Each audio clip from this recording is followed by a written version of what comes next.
ठीक है, तो बताइए नगीना पहले टॉपिक के बारे में। दक्षिण एशियाई समाज सत्ता के आसपास नहीं है, ठीक है, पहली बात, बल्कि अपनी अनेक संस्कृतियों और विभिन्न पहचानों के ताने बाने से बने हैं। तो आपको ये जस्टिफाई करना है कि भाई दक्षिण एशिया जो समाज है सत्ता के आसपास नहीं है, बल्कि अपनी अनेक संस्कृतियों और विभिन्न पहचानों के ताने बाने से बने हैं। वो सत्ता की पावर से नहीं बने हैं, वो अपनी कल्चर के कारण उनका अलग अलग डेवलपमेंट हुआ है। तो आप इसके बारे में बताइए। ऐसा हंसका ही सर रहेगा, मैंने बताना बताया पड़ेगा। था ना, मैंने तो काफी जो किया जो है। पढ़ा है वो बताइए, उसमें क्या दिक्कत है। हम्म।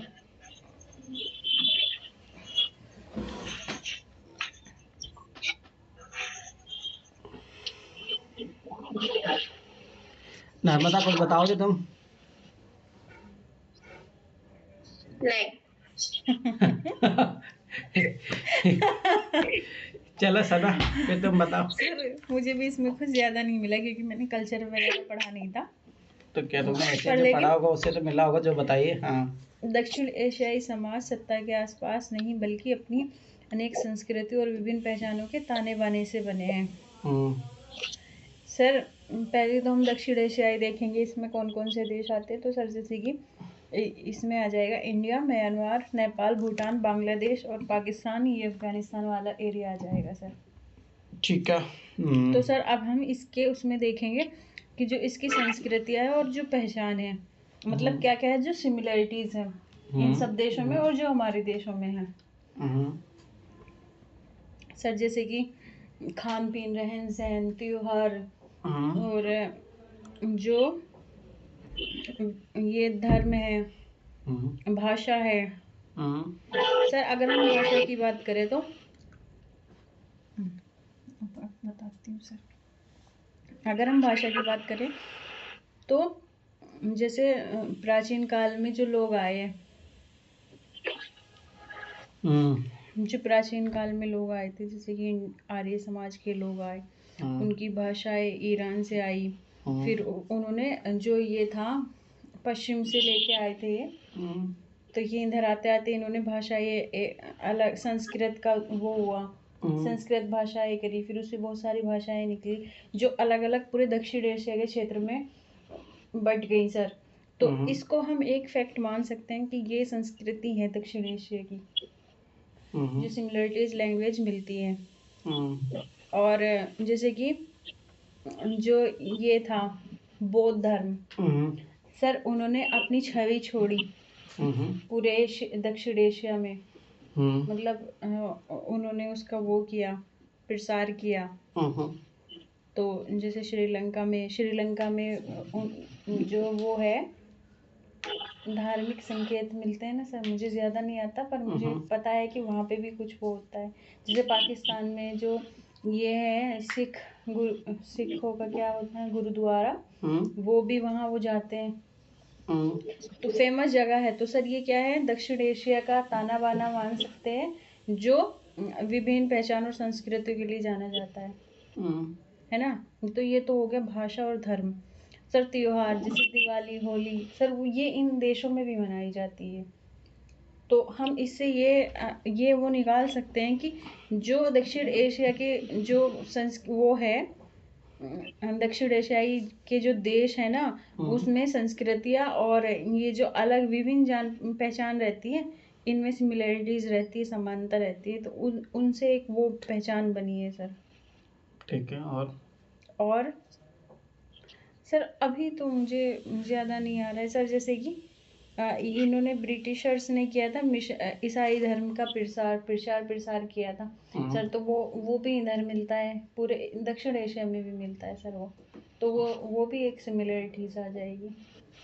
एक बार इसको और पढ़ लेती हूँ। दक्षिण एशियाई समाज सत्ता के आसपास नहीं बल्कि अपनी अनेक संस्कृति और विभिन्न पहचानों के ताने बाने से बने हैं सर। जैसे कि कोई भी राजा हुआ है और जब व्यापार होता था, ट्रेड होता था, तो वो अपना एक कल्चर कुछ ना कुछ चीज़ छोड़ के जाते थे, उनसे हमको सीखने को मिलती थी। तो वहीं से हम बहुत सारी चीज़ें लेके चलते हैं, बहुत सारी चीज़ें हमारे अंदर आ जाती है और हमको पता भी नहीं चलता है।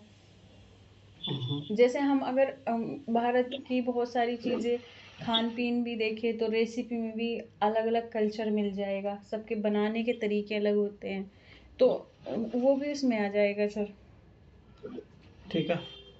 और नगीना, ये बताइए दक्षिण एशियाई में कौन कौन सी कंट्रीज आती है? ये आती है। दक्षिण एशियाई कंट्रीज भारत, बांग्लादेश, भूटान, नेपाल, श्रीलंका, पाकिस्तान, अफगानिस्तान। दक्षिण एशिया है, अफगानिस्तान आई थिंक नहीं आएगा।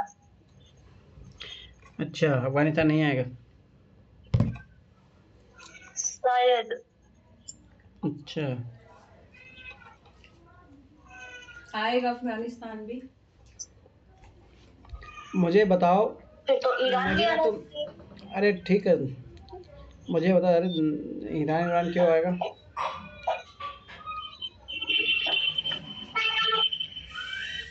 नगीना मुझे ये बताओ, तुम पहले ये बताओ इस क्वेश्चन से समझ क्या रही हो तुम? दक्षिण एशियाई समाज सत्ता के आसपास नहीं बल्कि अपनी अनेक संस्कृति और विभिन्न पहचानों के ताने बाने से बने हैं। तो जो बनने का जो मेन कारण है समाज का, वो संस्कृति है, सत्ता के आधार पर नहीं है। अच्छा, संस्कृति में है, संस्कृति में भाषा आ जाएगी, वेशभूषा आ जाएगा, रहन सहन आ जाएगा, तो धर्म आ जाएगा। देखो, पहली चीज़ तो इसमें आपको ये पता होना चाहिए कि दक्षिण एशियाई समाज में कौन कौन आता है। पहली बात, मतलब कौन कंट्रीज आती है, ठीक है। दूसरी बात, संस्कृति में क्या क्या आता है, चलो बताइए संस्कृति में क्या क्या आता है? कल्चर में यही आता है सर, रहन सहन, खान पीन, त्योहार, और जो वो रहता है, यही आता है सर संस्कृति में। तो कल्चर लेकिन इसे मतलब इंडोनेशिया नहीं आएगा? आएगा सर, आएगा। इंडोनेशिया एशिया का ही पार्ट है ना सर, वो भी आएगा। ये फिलीपींस, ये सब आएगा सर, एशिया वाला, साउथ एशिया, यही आएगा। तुम लोग पहले तो यही डिसाइड कर लो क्या क्या आएगा। हाँ नहीं सर, आएगा। तो बताइए ना तुम। देखिए सर, ये सब आएंगे सर। नहीं आएंगे वो सब। देखो, साउथ एशियन कंट्रीज है अफगानिस्तान, बांग्लादेश, भूटान, इंडिया। दक्षिण की बात करना है ना? अरे हाँ, तो वो ईस्ट और वो वेस्ट वाला हो जाएगा। अरे सुनो श्री, कौन कौन आ रहा है? अफगानिस्तान आ रहा है, बांग्लादेश, भूटान, इंडिया, मालदीव्स, नेपाल, पाकिस्तान और श्रीलंका। ये साउथ एशिया कंट्रीज है, ठीक है, पहली बात। अब एक एशिया के मैप, मतलब महाद्वीप के मैप में साउथ में देखना है ना? अरे मतलब जैसे मान लो कि इंडिया यहाँ पे है ना, मतलब अगर एशिया महाद्वीप देखोगे तो उसके साउथ में कौन है, तो उसके साउथ में इधर वाली जो कंट्रीज वो देखेंगे ना। ये जो आती है वो साउथ एशियन कंट्रीज होती है, साउथ ईस्ट में आ जाएगा सर ये। ठीक है। तो ये वाली कंट्रीज आएगी, तो इसमें आएगा अफगानिस्तान हो गया, ठीक है, अफगानिस्तान हो गया, बांग्लादेश हो गया, भूटान हो गया, इंडिया हो गया, मालदीव हो गया, नेपाल हो गया, पाकिस्तान हो गया, श्रीलंका हो गया, ठीक है। पहली बात तो ये पता लग गई। अब आपको ये बताना है कि दक्षिण एशिया समाज सत्ता के आसपास नहीं है, सत्ता के लिए नहीं बने हैं ये। सोचो ना कि पाकिस्तान बनाने की क्यों ज़रूरत पड़ी। पाकिस्तान बना अपनी कल्चर के कारण, रिलीजियस डाइवर्सिटी के कारण बना है, ठीक है भाई। उन्होंने उन्होंने जिन्ना जब साफ बोलता था कि भाई एक तो हमारा धर्म अलग है, धर्म के आधार पर हमारी भाषा अलग है, हमारा रहन सहन, खान पीन वो सब अलग है, तो स्वाभाविक सी बात है उसके कारण जो है पाकिस्तान का डेवलपमेंट हुआ, ठीक है, पहली बात। अफगानिस्तान देखो ना, है तो अफगानिस्तान में मुस्लिम, परंतु उसमें क्या है, उसमें नजाती विविधता पाई जाती है वहाँ पे, उसमें भी है अलग अलग अंतर है, मुस्लिमों में डिफरेंसेस होते हैं, ठीक है। दूसरी बात, वहाँ की ज्योग्राफिकल स्ट्रक्चर अलग था, ठीक है, ज्योग्राफिकल स्ट्रक्चर के कारण भी। और दूसरी बात है कि वहाँ की जो कल्चर डाइवर्सिटी है, वहाँ के लोगों का पहनावा मान लो या जो भी है, उसके कारण भी वो जो अफ़गानिस्तान अलग बनाने की ज़रूरत पड़ी, ठीक है। अफ़गानिस्तान हो गया, अब नेपाल को ले लो, नेपाल हिंदू राष्ट्र रहा वो, ठीक है, पर वो कभी भी इधर नहीं मिला क्योंकि हिमालयन कल्चर रहा वहाँ पे। तो इसके कारण वो कभी ऐसा नहीं है कि इंडिया का पार्ट क्यों नहीं बना वो। तो आप खुद सोचो नेपाल बना क्यों? नेपाल बना है, उसके अलग कल्चरल चीज़ें हैं, वहाँ पे अलग कल्चर चलता है।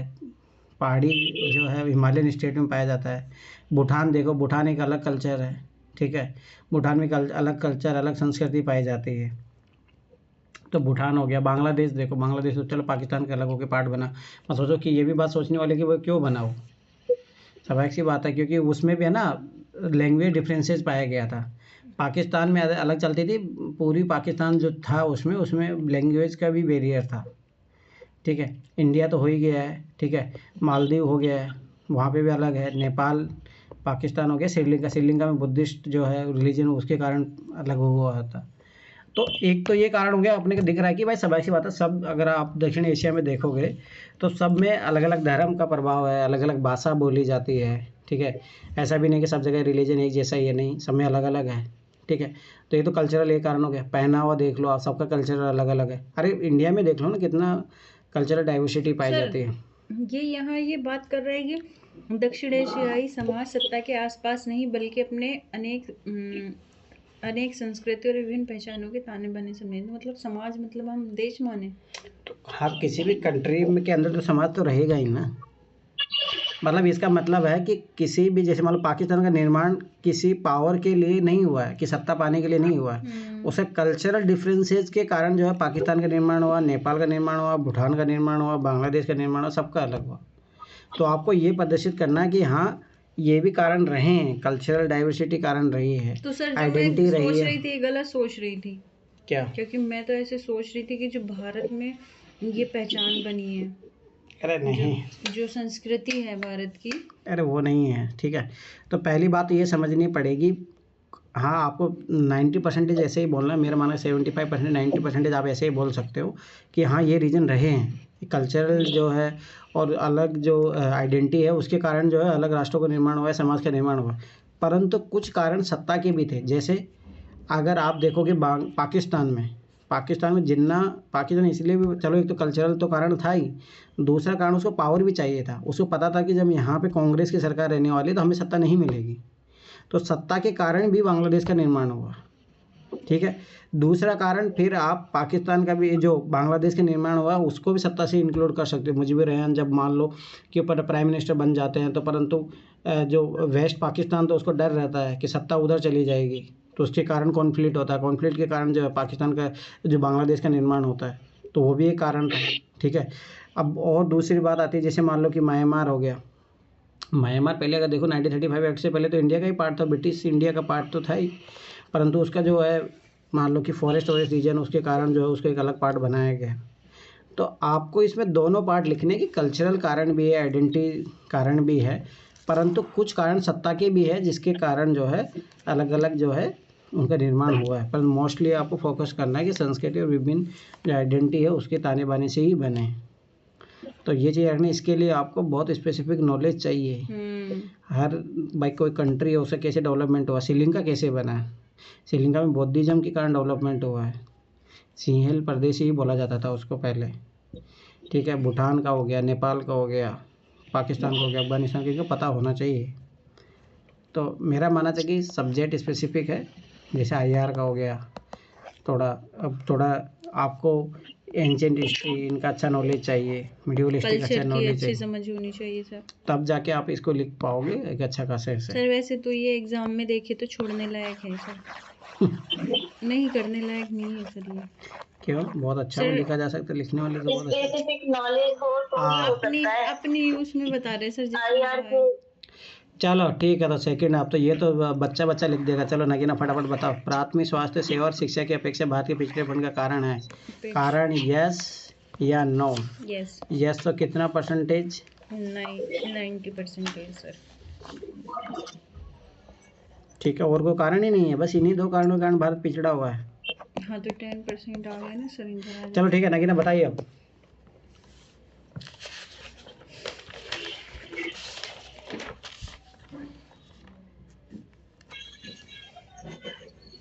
प्राथमिक स्वास्थ्य सेवा और शिक्षा की उपेक्षा करना। मुझे इसमें लग रहा है, ये बताओ कि प्राइमरी हेल्थ और प्राइमरी एजुकेशन की बात किया गया है या एजुकेशन कंप्लीट है, ओनली प्राइमरी हेल्थ की बात की है, बताइए। प्राइमरी हेल्थ केयर और एजुकेशन प्राइमरी एजुकेशन दोनों की बात की प्राइमरी वाली है, क्योंकि हाँ कैसे? क्योंकि जो ज्यादातर सरकार की जो पॉलिसी चलती है ना, वो प्राइमरी शिक्षा को लेकर चलती है कि बच्चों के अरे लिए, मैं बच्चों वो के लिए नहीं कोई ना पूछ रहा, मैं वो नहीं पूछ रहा, आप इस क्वेश्चन को पढ़ के क्या समझ रहे हो, वो नहीं। सर इसमें जो और जुड़ा हुआ है ना, और दोनों की बात करता है सर। हाँ, ये चीज़ याद रखना, जब ये पहले लिख दिया गया है फिर ये बीच में एंड आया है, तो ये जो है ना इस दोनों की बात करेगा कि लैंग्वेज पकड़ रखो भाई। ऐसे यूपीएससी सब कुछ चेक दोनों के लिए तो बोल रही हूँ। तुम तो अलग ही वो मान रहे, मैंने नहीं सर, मैं इसको कैसे बोल रही हूँ, क्योंकि ज्यादातर पॉलिसीज कैसे आती है गवर्नमेंट की, बच्चों की एजुकेशन को लेकर आती है। हमारे संविधान में भी है कि बच्चों की शिक्षा पे ध्यान देना चाहिए, तो प्राइमरी शिक्षा पर ही तो दिया जाता है, टेक्नोलॉजी वाली एजुकेशन पे थोड़ी ना बोलते हैं। अरे ठीक है, सुनो, मैं ये बात कर रहा हूँ, पहली बात आपको ऐसे जो रखना है प्राइमरी हेल्थ तो प्राइमरी एजुकेशन पे ही रखना है। कोई ये एजुकेशन यहाँ मत समझ लेना कि हायर एजुकेशन उनको मत समझ लेना, यहाँ पे प्राइमरी एजुकेशन की बात है। प्राइमरी एजुकेशन ये मान के चलो 5वीं 8वीं क्लास तक, बस इससे ज़्यादा नहीं जाएगा, वो हायर क्लासेज में आ जाएगा फिर। चलो ठीक है, नगीना बताइए तो फिर। भारत के पिछड़ेपन के कारण है, हाँ है सर, कुछ मामलों में। कैसे बताइए। प्राथमिक स्वास्थ्य सेवा और शिक्षा, अगर हमारे बच्चों की शिक्षा और उनके स्वास्थ्य विकसित नहीं होगा, तो फिर वो उनका जो मानसिक स्तर है वो ठीक से नहीं विकसित हो पाएगा। ठीक है, और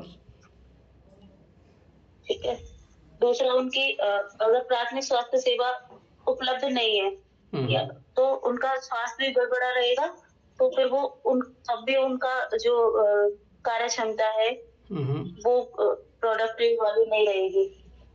अच्छा ठीक है, और तीसरा कारण है प्राथमिक स्वास्थ्य सेवा शिक्षा। आप जीएस का आंसर नहीं लिख रहे हो, पहली बात आप मेंस ऐसे लिख रहे हो, ये चीज़ आपको पता होनी चाहिए। आप जीएस का आंसर नहीं लिख रहे हो तो आप इंट्रोडक्शन कहाँ से शुरू करोगे, किस चीज़ से शुरू करोगे, मेन बॉडी में डाइवर्सिफाई भी करना है आपको, ये चीज़ें कौन ध्यान रखेगा।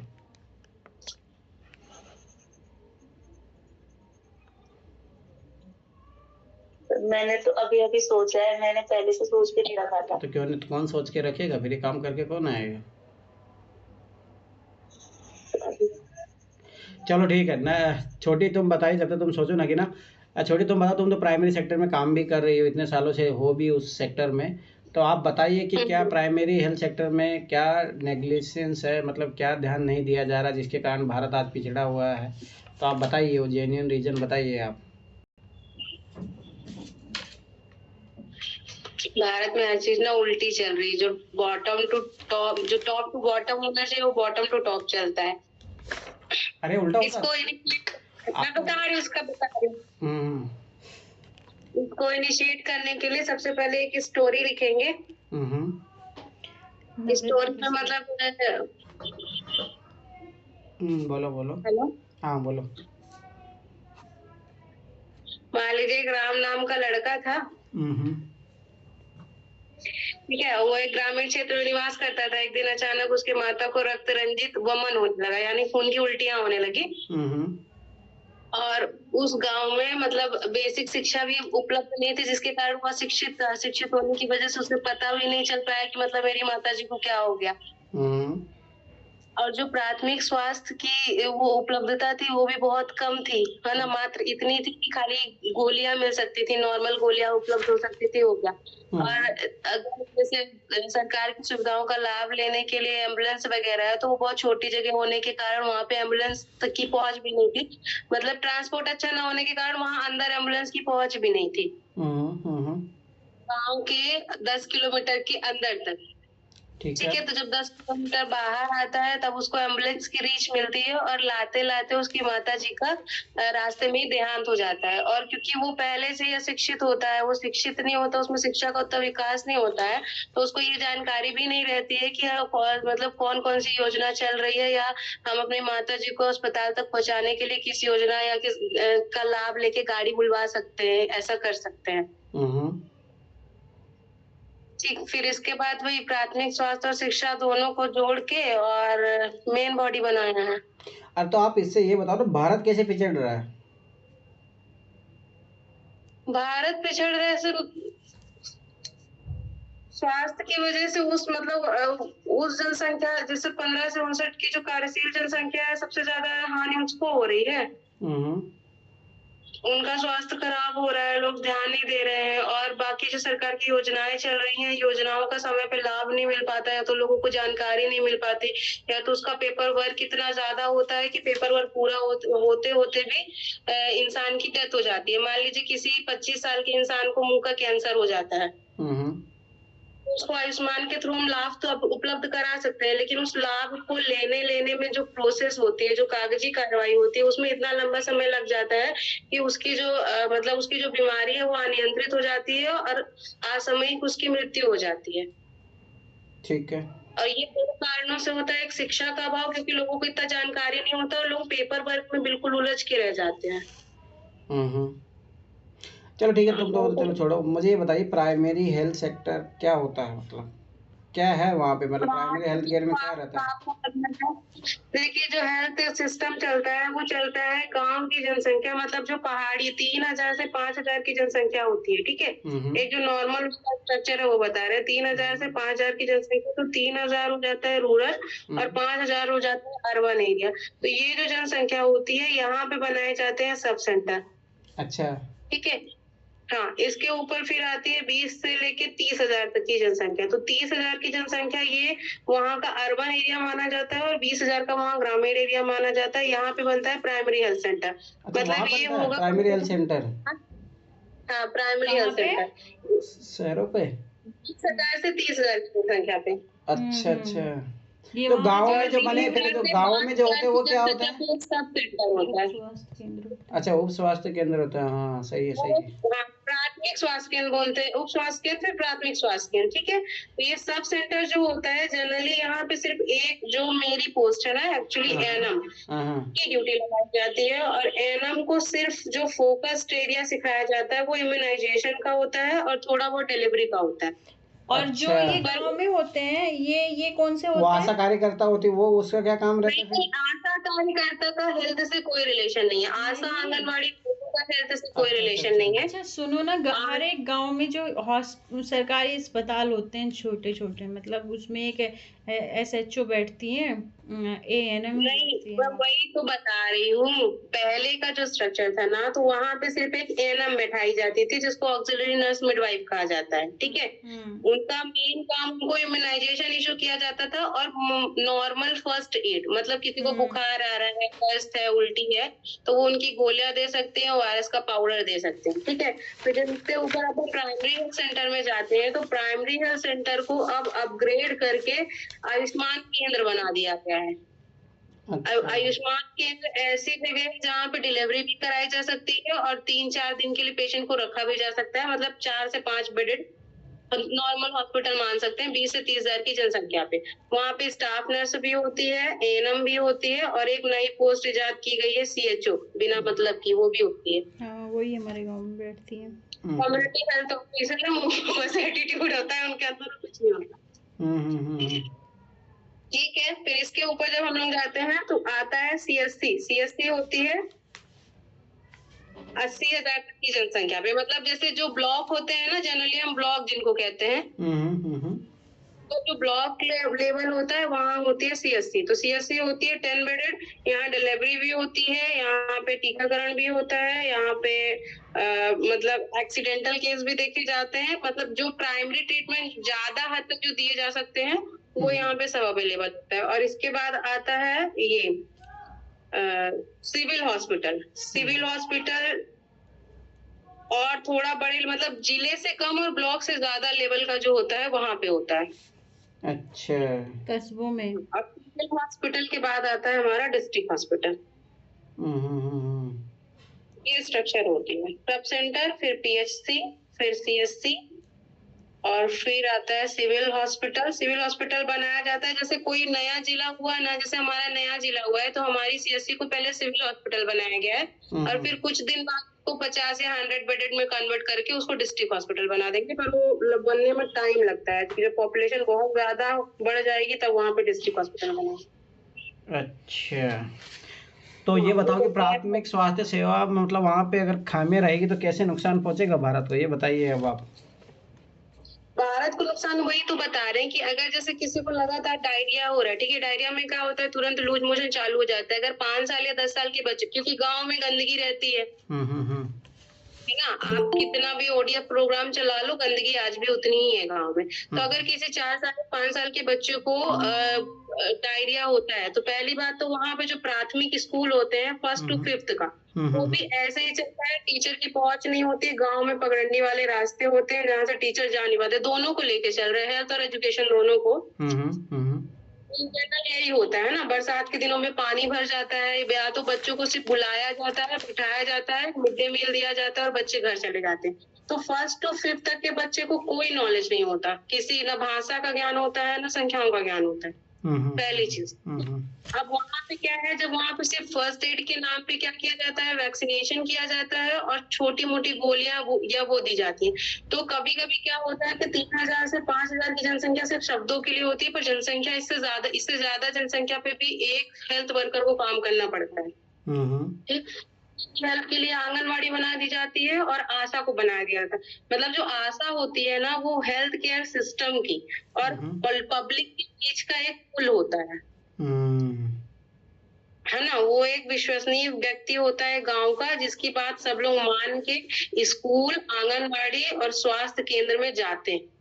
नहीं तो गांव के लोग उनकी भरोसा भी नहीं करते हैं, ना टीका लगवाने के लिए, ना दवाइयां लेने के लिए, ना अल्बेंडाजोल की दवाइयां खाने के लिए, तो एनीमिया के बारे में जानने के लिए, ये सारी चीजें। अब ये रहता है कि 3000 से 5000 की जनसंख्या पे एक हेल्थ वर्कर को काम करना रहता है। तो इनकेस अगर किसी दूर के एरिया में किसी को लगातार दस्त हुआ, लोग उतना ध्यान नहीं देते, उसके शरीर में लगातार पानी की कमी हो जाती है, और अशिक्षा की वजह से लोगों को ये नहीं पता होता है, मतलब कि अगर हम घर में कोई उपचार कर सकते हैं, अगर किसी को दस्त लग रहा है, हमारे पास कुछ भी नहीं है, तो सबसे पहले हमारी जो नीड है वो ये है कि जिस भी व्यक्ति को डायरिया हो रहा है या दस्त लगना चालू हो रहा है, तो अगर आपके पास कुछ भी नहीं है तो आप उसको घर में चीनी नमक का घोल देना तो जरूर चालू कर दीजिए, क्योंकि शिक्षा की वजह से ये जानकारी का अभाव होता है और स्वास्थ्य तक उनकी उतनी पहुंच नहीं हो पाती तुरंत में। तो वहां से जब मतलब बच्चे की कंडीशन सीरियस हो जाएगी तो एनएम को वैसे भी अथॉरिटी नहीं उसको ट्रीट करने की, रेफर करेगी उसको प्राइमरी हेल्थ सेंटर में ज्यादा से ज्यादा क्या लगेगा, उसको ड्रिप लगेगी। ठीक है, अगर ड्रिप में कंट्रोल हुआ तो ठीक है, अगर उससे भी ज्यादा स्थिति बिगड़ने लगी तो उसको भेज देंगे सीएससी में। सीएससी में अगर रिकवर कर गया तो कर गया, नहीं तो इन जनरल डेथ हो जाती है रिकवर करने में।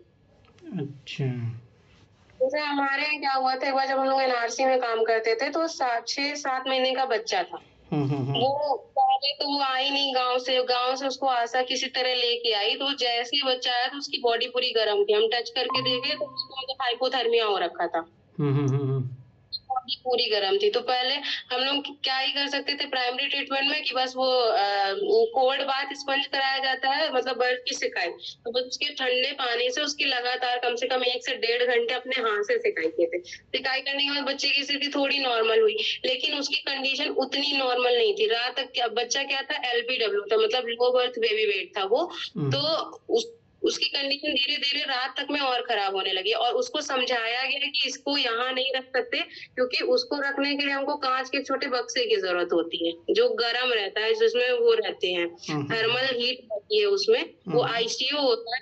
आईसीयू की सुविधा होती है डिस्ट्रिक्ट हॉस्पिटल में, वो सीएससी लेवल पे अवेलेबल नहीं होती आईसीयू, इंटेंसिव केयर यूनिट बोलते हैं। तो उसको कांच, मतलब वो 6 मंथ से कम का बच्चा था, उसको कांच में रखने की जरूरत थी। उस महिला को समझाया गया, लेकिन ये बात वो नहीं समझी और रात में उस बच्चे की डेथ हो गई थी। मतलब इतना कोशिश करने के बाद भी।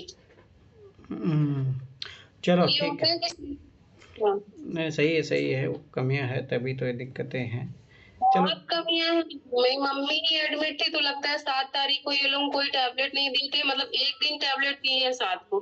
8 तारीख को क्या होता है, आईसीयू में मतलब इतने पेशेंट रहते हैं, 3 या 4 स्टाफ रहता है।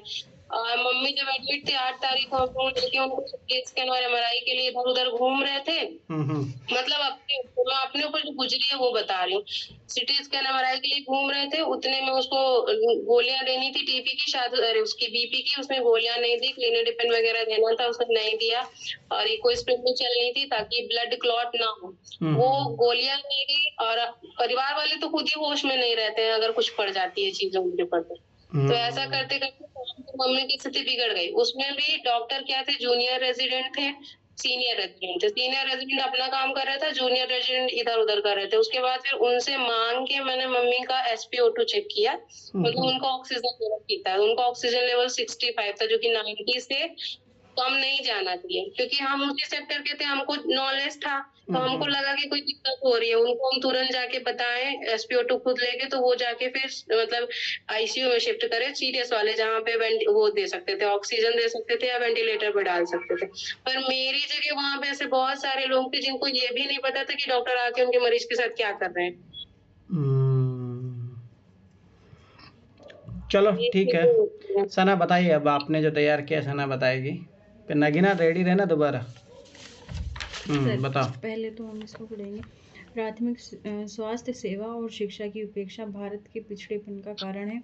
Neglect of primary health care and education in India are reason for its backwardness. तो सर वो तो ठीक है जो समस्याएं हैं, पर हम ये जानेंगे कि इसका कारण क्यों है ये पिछड़ेपन का। उपेक्षा मतलब उपेक्षा का मतलब होता है जो इसके कारण मतलब पिछड़ापन क्यों है। तो सर प्राथमिक स्वास्थ्य सेवा और शिक्षा की उपेक्षा, तो सर हम पहले देखेंगे प्राथमिक स्वास्थ्य में क्या आता है और शिक्षा में क्या आता है। सर जैसे कि प्राथमिक स्वास्थ्य में आएगा जब स्टार्टिंग से जो ये रहता है, एक मिनट रुको सर, जो महामारी जैसे कि सर कोरोना वैक्सीन भी हुआ था, तो वो सभी के लिए था सर, वो प्राइमरी बन गया था, सबके लिए प्रायोरिटी बन चुका था कि सबको टीका अभियान करना है, सबको टीका लगेगा सर। जैसे कि जो भी महामारी आती है वो भी प्राइमरी उसमें आ जाएगा हेल्थ सेक्टर में। और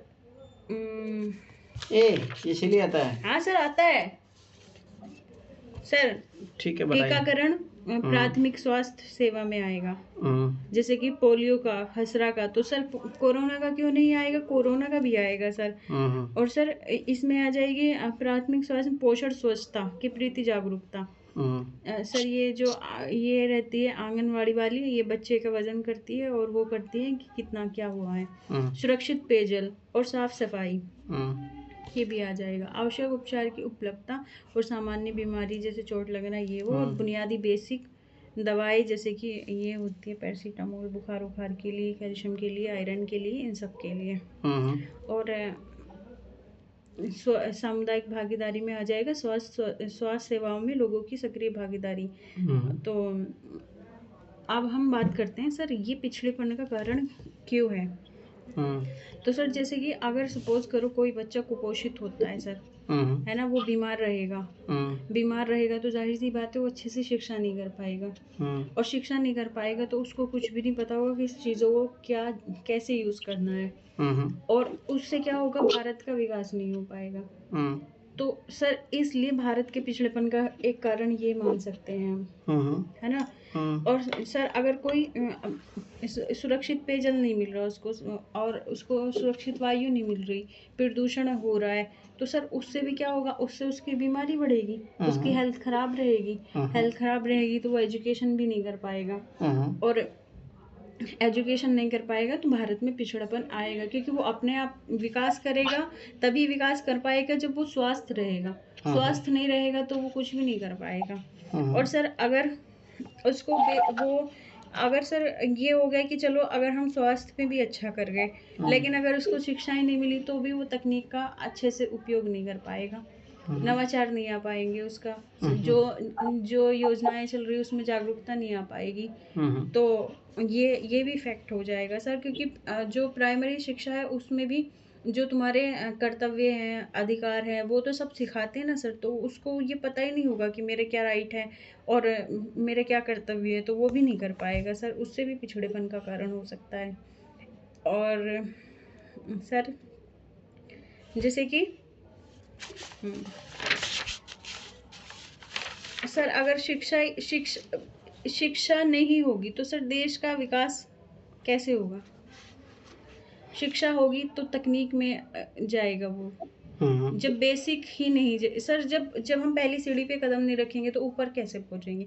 जब हम 6, 7, 8 क्लास में ही नहीं पढ़ेंगे तो सर हम तकनीक में, इसरो में कैसे हम नवाचार या कैसे हम उसमें इनोवेशन कर सकते हैं? तो वो भी विकास के लिए वृद्धि तो नहीं है, विकास के लिए वो ही है पिछड़ेपन का कारण।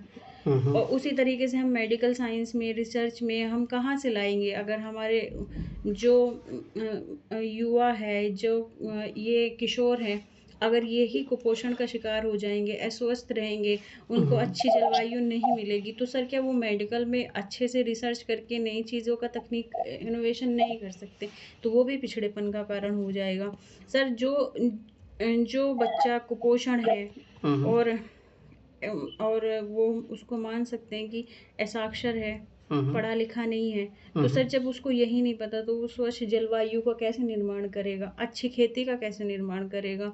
और जो खेती में भी सर उसको नुकसान हो जाएगा। खेती में जो नई नई तकनीक है, हाई यील्ड वेराइटी है सर, वो भी तो इनोवेशन करने के लिए भारत का युवा चाहिए ना सर। तो वो भी पिछड़ेपन का कारण बनेगा। और इतना ही नहीं, अगर वो इनोवेशन हो भी गए तो उसको यूज करने के लिए भी बेसिक नॉलेज, बेसिक एजुकेशन तो चाहिए सर, वो भी नहीं कर पाएगा। तो वो भी पिछड़ेपन का कारण बनेगा। और इसी तरीके से सर इकोनॉमी में भी अगर हम कोई बिजनेस भी स्टार्ट करेंगे तो सर उसके लिए भी एजुकेशन और तकनीकी चाहिए सर। तो इकोनॉमी में सर जो बिजनेसमैन होते हैं तो एजुकेटेड ही होते हैं, कम से कम बेसिक की स्टडी उनको आनी चाहिए। इसलिए सर अगर ये एजुकेशन नहीं प्राप्त करेंगे या इनके पास हेल्थ नहीं होगी तो ये इकोनॉमी में भी अपना अच्छा विकास नहीं कर पाएंगे, इंडस्ट्री नहीं बना पाएंगे। तो फिर हमें इनको एक ऐसा वो प्लेटफॉर्म तो देना ही चाहिए ना ताकि ये कुछ कर पाए सर। लेकिन जब पहले ही हमारी बाधा टूट जाएगी, यहीं पे ख़त्म हो जाएगी, तो हम आगे नहीं बढ़ पाएंगे ना। तो पहले हमें चाहिए कि हम बेसिक तो करें, एटलीस्ट बेसिक करें, इसलिए पिछड़ेपन का कारण आ जाएगा।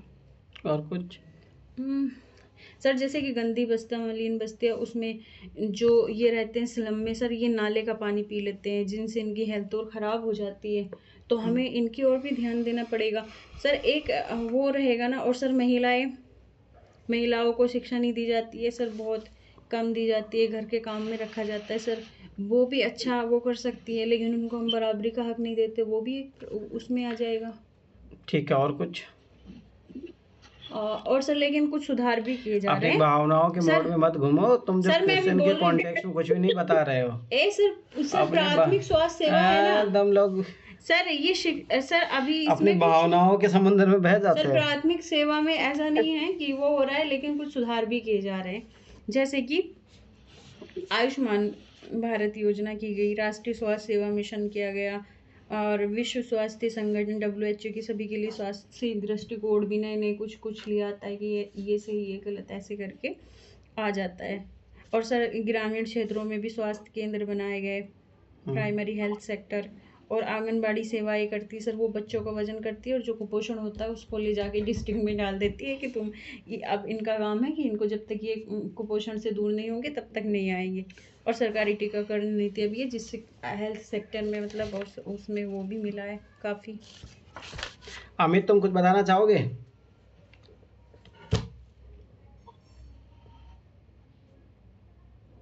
अमित, नगीना, तुम? ये वाला सर मैंने अभी सोचा है, आप एक बार सुन लीजिएगा सर।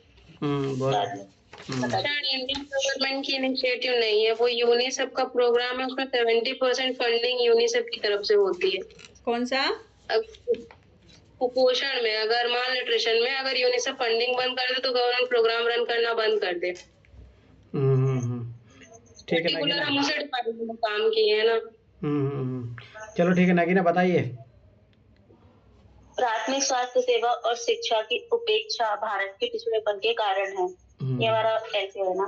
सबसे पहले हम उपेक्षा शब्द को समझेंगे। उपेक्षा होता क्या है? किसी भी विशेष क्षेत्र की तरफ कम ध्यान देना या उस क्षेत्र को पूरा छोड़ देना, उपेक्षा होता है। तो उपेक्षा हमारे भारत में किस किसकी की जा रही है इस टॉपिक के अकॉर्डिंग? प्राथमिक स्वास्थ्य सेवा और शिक्षा की। इनकी उपेक्षा करने के कारण क्या है? हमारे देश का जो हमारे देश की सर्वाधिक जनसंख्या ग्रामीण क्षेत्र में निवास करती है और ग्रामीण क्षेत्र की जनसंख्या ज्यादातर कृषि आधारित उद्योगों पर, कृषि आधारित क्षेत्रों पर निर्भर है। तो अगर इससे क्या होगा, इससे उनकी जो इनकम है ना वो इतनी ज्यादा नहीं है कि वो हर एक सेक्टर पर, हर एक अपने क्या बोलते हैं उसको, और अपने जीवन पर इतने मतलब इतना पैसा लगा पाए। मान लीजिए अगर गांव में लोगों के पास पैसा होगा तो वे अगर अगर मान लो गांव में किसी भी व्यक्ति की तबीयत खराब होती है या किसी बच्चे की तबीयत खराब होती है तो वो सबसे पहले अपने आसपास के क्षेत्रों को देखेंगे, आसपास में एरिया देखेंगे कि कहाँ पर है कोई हॉस्पिटल जैसी कोई सुविधा उपलब्ध है। वो सबसे पहले जाएंगे गवर्नमेंट हॉस्पिटल। गवर्नमेंट हॉस्पिटल में जाकर देखेंगे ना तो वहाँ पे इतनी लंबी लाइनें लगी रहती है, सुबह से शाम हो जाती है, नंबर ही नहीं आता लोगों का। तो फिर वो थक हार करके फिर वो कहाँ पहुंच जाते हैं, झोला छाप डॉक्टर को दिखाना ज्यादा प्रीफर करते हैं क्योंकि वहाँ जाना है और वो दवाई भी ऐसी देते हैं कि 1-2 घंटे बाद या 1-2 दिन में वो सही हो जाती है। तो वो प्रेफरेंस किसको दे रहा है? जो आसानी से मिल जा रहा है और जिसमें पैसे थोड़े गवर्नमेंट के अकॉर्डिंग ज्यादा लगते हैं, लेकिन प्राइवेट हॉस्पिटल में जो शहर जाकर दिखा तो उसके अकॉर्डिंग कम लग रहे हैं। ठीक है। इसके अलावा ऐसे ही जब शिक्षा की बात आती है तो शिक्षा पर भी बच्चों का ध्यान इतना नहीं दिया जाता। सबसे पहले क्या सोचा जाता है, जैसे ही बच्चा थोड़ा सा बड़ा होता है क्या सोचते हैं कि जो गरीब परिवार होता है या जो निर्धन परिवार होते हैं वो क्या सोचते हैं कि इसको पढ़ाएंगे, इस पे इन्वेस्ट करना पड़ेगा। इन्वेस्ट करेंगे तो हो सकता है मतलब इन्वेस्ट करेंगे तो हो सकता है उसका रिजल्ट हमें बहुत बाद में मिले। तो फिर वो क्या प्रेफर करना चाहते हैं कि ये बच्चा भी हमारे साथ थोड़ा बहुत इन्वॉल्व हो, थोड़ा सा पैसे की ज्यादा इनकम हो तो थोड़ी सी जो कठिनाई है वो हो पाए। तो वो लोग क्या करेंगे, उन बच्चे को काम के लिए भेजेंगे। तो बच्चा काम करेगा उसका स्कूल में ही रह जाएगा, फिर वो स्कूल नहीं जा पाएगा। काम करेगा तो उसके काम करने की एफिशिएंसी की वजह से उसका काम करने की क्षमता दिन ब दिन घटेगी ही। जरूरी नहीं है कि बढ़े ही या जो मेंटेन करके रखे। फिर अगर कुछ भी करके बच्चे को स्कूल भेजने के बारे में सोच भी लेते हैं तो वही फिर उससे दिक्कत होती है कि हम सरकारी स्कूल में भेजें तो वहाँ पढ़ाई का स्तर ज्यादातर अच्छा नहीं माना जाता। जो गवर्नमेंट स्कूल के टीचर हैं वो अपने बच्चों को गवर्नमेंट स्कूल में नहीं पढ़ाना प्रेफर करते। तो फिर जो गरीब बच्चे हैं तो वो तो मतलब अगर मौका मिलता है तो वो लोग इतना नहीं सोचते। अगर थोड़ा बहुत कोशिश भी करते हैं कि हम अपने बच्चे को थोड़े से अच्छे स्कूल में पढ़ाते हैं तो वहाँ इतनी मोटी मोटी फीसें होती है कि उनका सारा इनकम वहाँ चली जाती है। हेल्थ पर फिर भी ध्यान नहीं दे पाते लोग इतना। सर ठीक है। एक दूसरा कारण बच्चियों को पढ़ाने को लेकर क्या दुविधा रहती है कि उनके प्रति पूर्वाग्रह रहता है कि इसको क्या करेंगे पढ़ा लिखा के, इसको पढ़ा करके तो दहेज ही देना है। और ये लिटरली ना कल परसों ही हुआ था ये मेरे साथ। बच्चों के मतलब मैं बच्चों को पढ़ाती हूँ तो उन बच्चों में से क्या करेंगे, इसको 10-5 रुपए रोज दे के उन पैसों को हम इकट्ठे करके दहेज में दे देंगे। तो वो एक नहीं, सच में मैं सच कह रही हूँ, प्रैक्टिकल एग्जाम्पल बता रही हूँ। हकीकत बात है वो तो है ना। ठीक है। अब गांव की बात हो रही है तो गांव का जनरली पर्यावरण ठीक ठाक रहता है। हवा को लेकर या ऑक्सीजन को लेकर इतनी दिक्कत नहीं रहती क्योंकि वहाँ का जो वातावरण है वो ठीक ठाक रहता है। लेकिन दिल्ली जैसी सिटी में पर्यावरण संकट भी है क्योंकि वहाँ की वायु का स्तर दिन ब दिन भयानक होता जा रहा है। तो वहाँ पे एक्स्ट्रा जो वो इनकम जो लगेगी उनकी फैमिलीज की तो वो कहीं ना कहीं पैसे को तो कम करेगा ना। जैसे वो हो सकता है या तो दिखाने या तो थोड़ा बहुत बीमार हो तो वो हेल्थ पे ध्यान ही ना दे। सही बात है। नहीं है तो नहीं बोल रही। या फिर उनके पढ़ाई में थोड़ा बहुत कहीं ना कहीं तो कटौती करेंगे ना, एक्स्ट्रा एफर्ट लगाने के लिए। सही बात है। ठीक है। तीसरी चौथी बात आती है पोषण युक्त भोजन की। हमारे यहाँ पे हमारे इंडिया में सबसे ज्यादा प्रॉब्लम क्या है ना, खाना है, फसल खूब सारी है, लेकिन हम उस खाने को बनाने का और यूज करने का तरीका शायद भूल चुके हैं। जैसे जैसे हम लोग क्या प्रेफर करते हैं सबसे ज्यादा, खाना जो जल्दी मिल जाए, जल्दी बन जाए, या जल्दी से खा ले हम उसे बस। जैसे मैगी, पास्ता, समोसे, पिज्जा, ये खाने हमें पोषण नहीं दे रहे हैं। हमारे शरीर को जो मानसिक स्तर के लिए जो पोषण चाहिए वो पोषण नहीं मिल पा रहा है। हालांकि पैसा उतना ही लेवल का खर्च हो रहा है, लेकिन पोषण की समस्या आ रही है।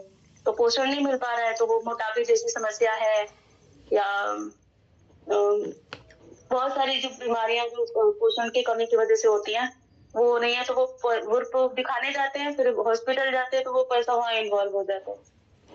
ठीक है। ठीक है। एक और कारण है धर्म। धर्म भी बच्चों को लेकर, बच्चों की बात कर रही हूँ मैं, मेल फीमेल की बात नहीं कर रही हूँ, बच्चों को लेकर के बात कर रही हूँ। ज्यादातर परिवार फैमिली क्या होती है, धर्म में कुछ ज्यादा ही घुस जाते हैं वो लोग।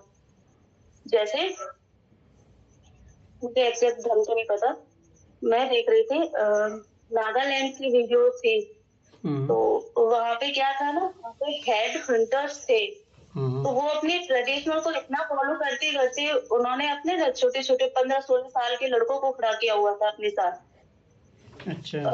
वो एक वीडियो तो वो बच्चे स्कूल जा रहा होता तो कुछ ना कुछ तो करता, प्रोडक्शन करता, कुछ तो सोचता, लेकिन वो वहाँ जिंगलालो वाले स्ट्रक्चर में खड़ा था। मुझे वैसे वो कर नहीं रहा था, वो पर दिख ऐसी गेटअप में रहा था जो जंगलों में रहते हैं।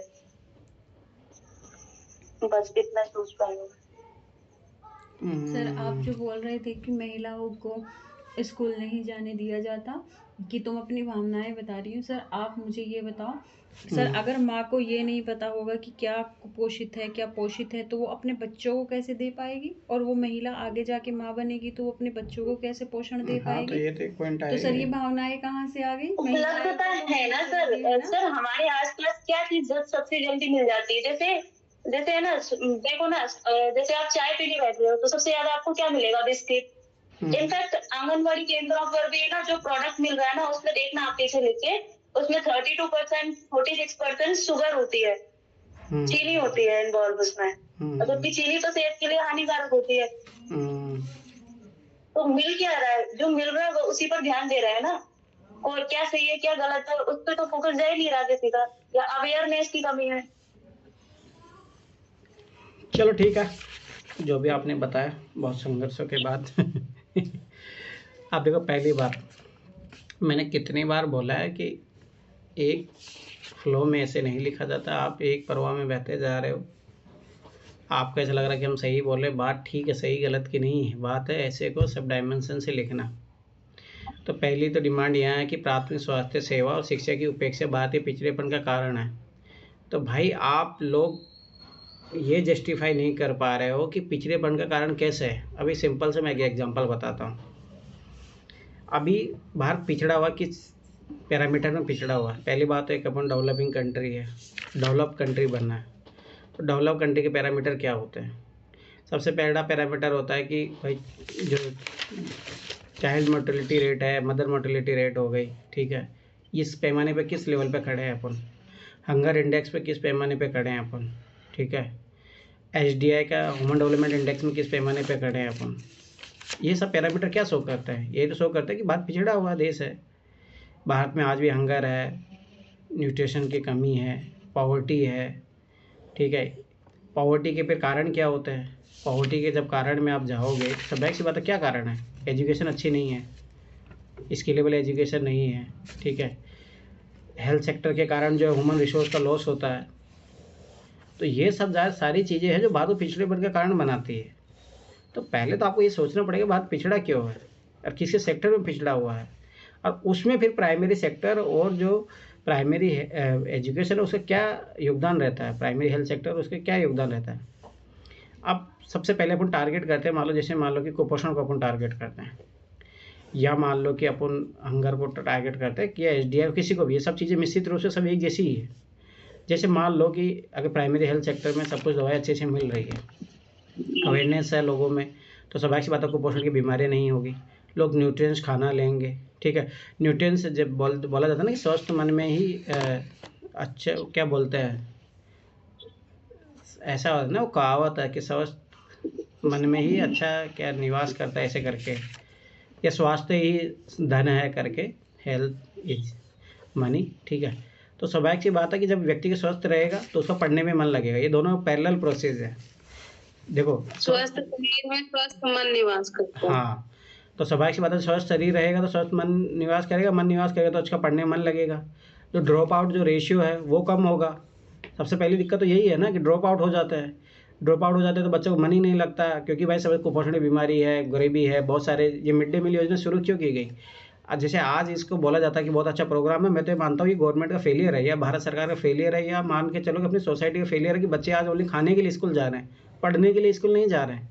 और इसको इतना महिमा मंडन किया जाता है कि भारत के देखो ये मिड डे मील प्रोग्राम कितना सक्सेसफुल है। कुछ ही नहीं है, ये तुम लोग नहीं समझते हो, ये भारत का फेलियर है, जहाँ पे बच्चों को खाने के लिए बुलाया जा रहा है। ठीक है, इसके कारण मैं मानता हूँ कि थोड़े बहुत पॉजिटिव काम भी होते हैं, इसी बहाने चलो बच्चा खाने के लिए जा रहा है तो कुछ देर क्लास में बैठ रहा है, ये सारी चीज़ें होती है। पर रियल में रीज़न जानो ना कि बच्चा पढ़ने के लिए जा ही नहीं रहा, वो तो खाना खाने के लिए जा रहा है। इसका मतलब उसके अंदर इच्छा है ही नहीं।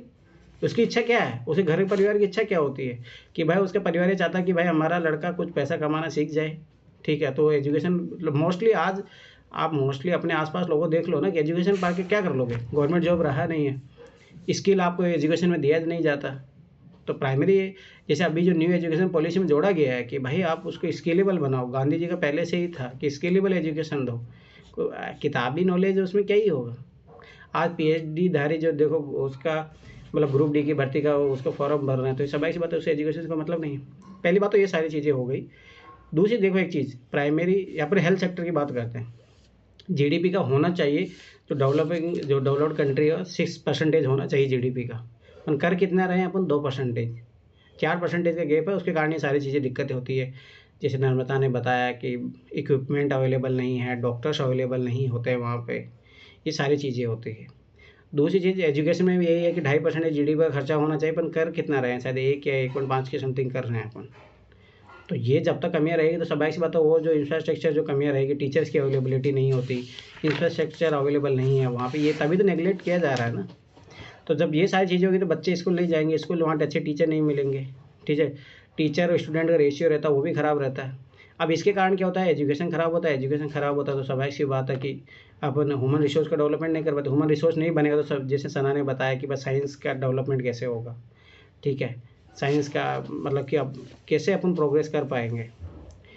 तो पिछड़ेपन के कारण में आपको सब लेवल पे जाना है। जैसे सबसे बड़ी चीज़ क्या है इंडिया में, आज भी एग्रीकल्चर सेक्टर में लोग लगे हुए हैं, मैन्युफैक्चर सेक्टर में क्यों नहीं जा पा रहे? क्योंकि एग्रीकल्चर सेक्टर में तो कोई भी अनपढ़ व्यक्ति काम कर लेता है, पर मैन्युफैक्चर सेक्टर में जाने के लिए थोड़ा स्किल चाहिए होता है, थोड़ा बेसिक एजुकेशन चाहिए होता है, वो नहीं मिलता।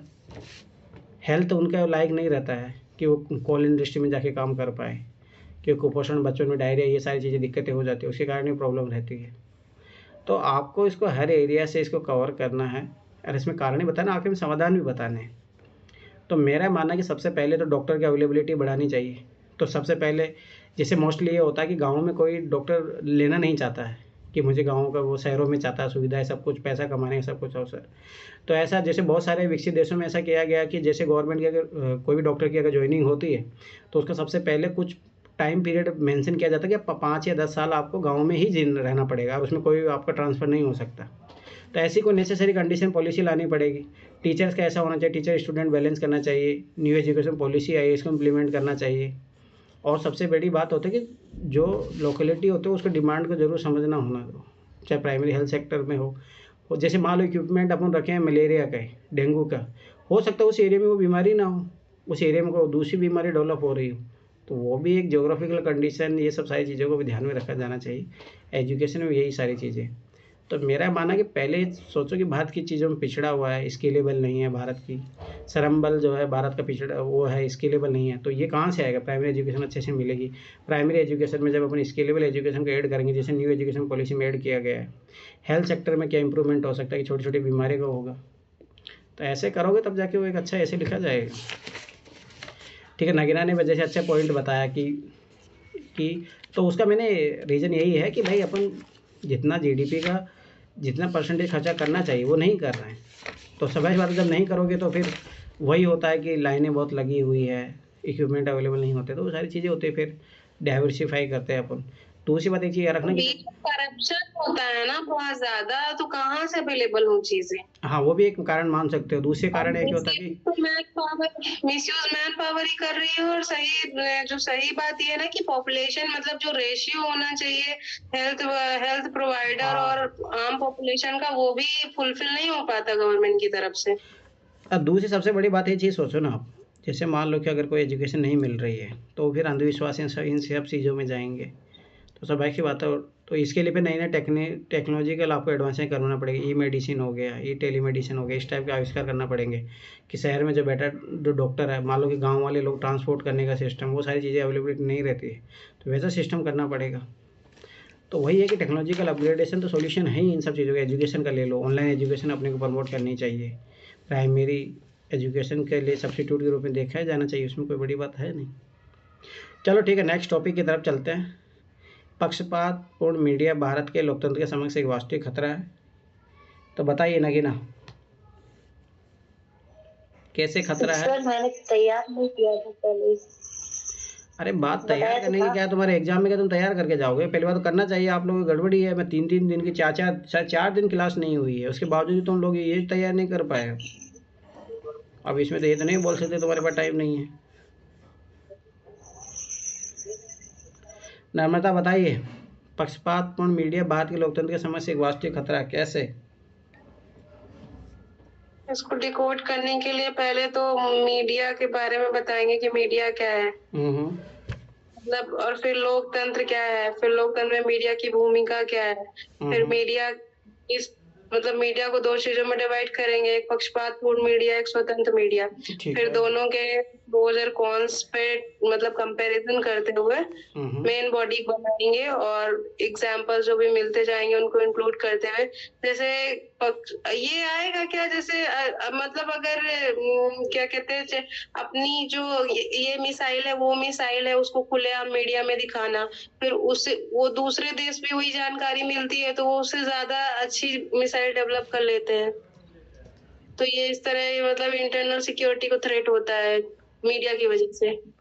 ठीक है, और एक अभी करंट एग्जांपल हुआ था टीना डाबी का, कि बीजेपी के कोई मिनिस्टर आए थे और टीना डाबी ने वहां पे मतलब इसमें स्वच्छ भारत मिशन में जहाँ पे भी उनकी पोस्टिंग है तो बहुत अच्छा काम किया था, तो वो उनके सामने मतलब एक बार नमस्ते की तो वो शायद ध्यान नहीं दे पाए, तो वो 2-3-4 बार लगातार झुक गए, सीधे उससे कनेक्शन वो करने लगा बीजेपी से, मतलब जो भी स्वतंत्र गवर्नमेंट है अभी भारत में। तो एक ये मीडिया का चीजों को जो दिखाने का तरीका होता है, कभी कभी वो गलत हो जाता है कि एग्जाम्पल शामिल कर सकते हैं। ठीक है, और एग्जाम्पल और ढूंढने पड़ेंगे, बाकी ऐसे करके फिर इन लेवल पे ला सकते हैं उसको। ठीक है नगीना, आप बताइए, कुछ तो बताओ, ऐसे थोड़ी थे तो आपको कुछ ही नहीं आता इसके बारे में। नगीना हाँ सर। अपने विवेक के ज्ञान खोलिए, बताइए। सर पहले बात तो ये बताओ नगीना, पक्षपातपूर्ण मीडिया क्या होता है ये बताइए। पहले तो ये बता दो तुम क्या होता है, पहले तो मीडिया बता दो, मीडिया क्या होता है? मीडिया जनसंचार का माध्यम है। अच्छा, क्या क्या आएगा मीडिया में? मीडिया में सब कुछ आ जाएगा, पत्रिका आ जाएगा, समाचार पत्र आ जाएगा, टीवी आ जाएगी, सोशल मीडिया आ जाएगा पूरा। अच्छा, ऐसा माध्यम जिससे सूचना का प्रचार हो, मीडिया। ठीक है, तो पक्षपातपूर्ण मीडिया क्या होगा?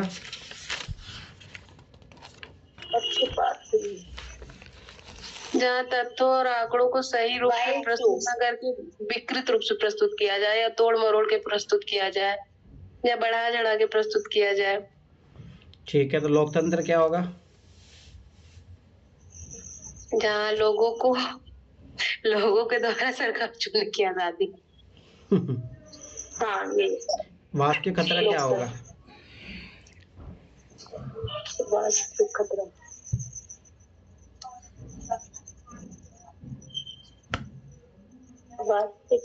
देखो, पहली बात तो आपको ये बताना है कि पक्षपातपूर्ण मीडिया भारतीय लोक समझ के एक वास्तविक खतरा है, यस या नो?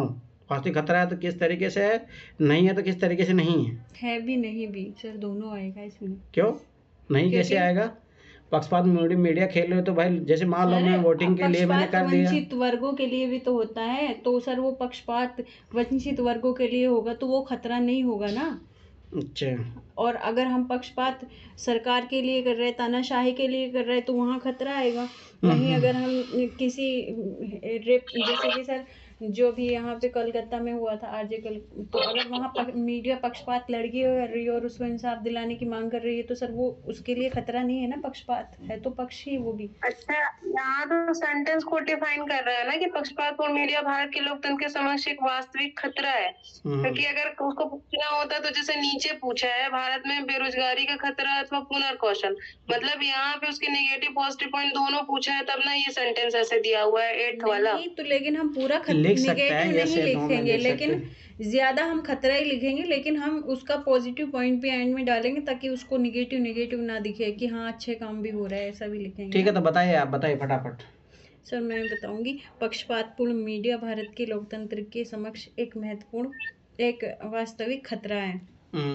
तो सर इसमें पहले तो हम देखेंगे पक्षपातपूर्ण। सर पक्षपातपूर्ण अच्छा भी हो सकता है, बुरा भी हो सकता है। अगर वो किसी गरीब वंचित वर्ग के लिए हो रहा है तो वो अच्छा है, और अगर वो सरकार के लिए हो रहा है तो वो बुरा है। और सरकार के लिए हो रहा है वो भी खतरा नहीं है, क्योंकि कुछ पत्रकार ऐसे होते हैं सर जो सरकार अच्छा काम भी कर रही है तो उसको भी वो कहीं ना कहीं साजिश में घोल देते हैं, तो वो भी इसलिए खतरा है क्योंकि अगर हम कर रहे हैं अच्छे के लिए, वहीं लोग उसको कह देते हैं कि नहीं ये इसका ताल्लुक ये है और ये है और ये ऐसे ऐसे गलत है, तो वो खतरा बन जाता है। वहीं सर अगर ब्राह्मणवादी स्वर्ण मीडिया जैसे कि जाति आधारित, जो कि क्योंकि सर ज़्यादातर जो वो रहते हैं, अगर हम उसमें देखें तो थोड़ा सा वो दिखता है ब्राह्मणवादी विचारधारा। क्योंकि सर एक उसमें भी था कि अगर हम जवाहरलाल नेहरू को बोलते हैं तो सबसे पहले क्या बोलते हैं, पंडित जवाहरलाल नेहरू। तो कहीं ना कहीं सर हम जातिवादी उसमें भी आ जाते हैं, क्योंकि पंडित हम क्यों बोल रहे हैं, एक प्राइम मिनिस्टर को या उसको किसी को हम उसकी जाति से क्यों पुकार रहे हैं, हम तो सीधा उनका नाम भी ले सकते हैं ना। तो सर ये मीडिया में, जैसे कि मीडिया में ही आ जाएगा, newspaper, TV, radio, social media और अफवाह वाली मीडिया, जो रील्स वगैरह है वो सब उसमें आ जाएगा। तो सर अगर हम इसको शुरू करना चाहें तो मैंने कुछ वो लिख रखे हैं, मैं पढ़ लेती हूँ। जैसे स्टार्टिंग किसी कोट से कर सकते हैं, खींचो ना कमानों को, ना तलवार निकालो, जब तोप मुकाबिल हो तो अखबार निकालो।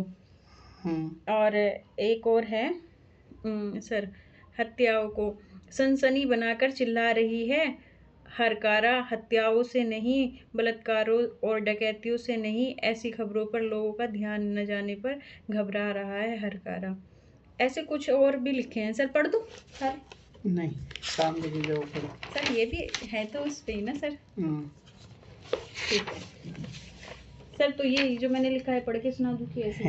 हाँ ठीक है, तो सर रुक जाओ, अभी रुको। हाँ तो उसमें से निष्कर्ष बताइए ना आप। पढ़ने पे पता चलेगा ना सर वो तो। ठीक है सर, तो फिर मैं ऐसे बता देती हूँ कि जैसे अच्छा भी हो सकता है। तो सर जैसे कि छपाक मूवी आई थी, तो उन्होंने क्या किया, महिलाओं पे जो एसिड अटैक होते हैं तो उन्होंने बताया कि ऐसे ऐसे इतनी पीड़ा से ये महिलाएं गुजरती हैं। तो वो एक पक्ष में था, महिलाओं के पक्ष में था, लेकिन वो अच्छा था। ऐसे ही एक जो थी चक दे इंडिया मूवी थी, उन्होंने पूरे भारत की एक वो जो बताया कि जैसे वो अलग क्षेत्र की लड़की थी तो वो बोलती थी मैं इसी स्टेट से आई हूँ, तो वो बोलते थे नहीं ये बोलो कि मैं इंडिया से हूँ। ऐसे उन्होंने एक राष्ट्र की भावना जागृत की मीडिया के ज़रिए। तो वो भी अच्छे पक्ष में आएगी, तो ये अच्छे पक्ष है। और वहीं जो पक्षपात मीडिया भारत के लोकतंत्र के समक्ष एक खतरा है, तो सर खतरे में आ जाएगा जैसे कि जैसे कोई मीडिया सरकार का समर्थन कर रही है, तो सर वहाँ पे क्या होगा, हम वास्तविकता तक नहीं पहुँच पाते हैं। हमको जो दिखता है मीडिया में सामने उसको हम सच मानने लग जाते हैं, तो वहाँ दिक्कत आ जाती है सर, वहाँ खतरा उत्पन्न होने की पॉसिबिलिटीज़ रहती है। तो जहाँ एक झुकाव हो जाता है तो गुणगान गाने लगते हैं सर, वो पक्ष में भी हो सकता है विपक्ष में भी, खतरा दोनों के लिए है क्योंकि हमें वास्तविकता नहीं दिखाई जा रही है।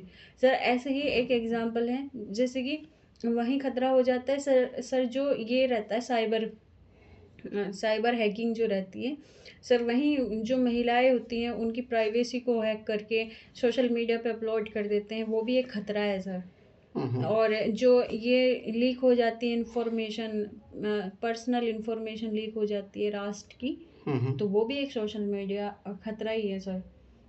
तो ये चीज़ें जो निगेटिव सेंस में आ जाएंगी और वो चीज़ें जो पॉजिटिव सेंस में आ जाएगी, और पॉजिटिव सेंस में ये भी आ जाएगा कि इंसान अपनी बात रख सकता है सामने, अपने विचारों को प्रस्तुत कर सकता है। पहले क्या होता था सर, जब सोशल मीडिया नहीं था, जो ये था मीडिया नहीं था, तो जो कार्य होते थे ना सरकार के, उनको भी करने में बहुत हफ्ते महीने इन्फॉर्मेशन पहुंचाने में लग जाते थे, अच्छा ये कार्य होना है।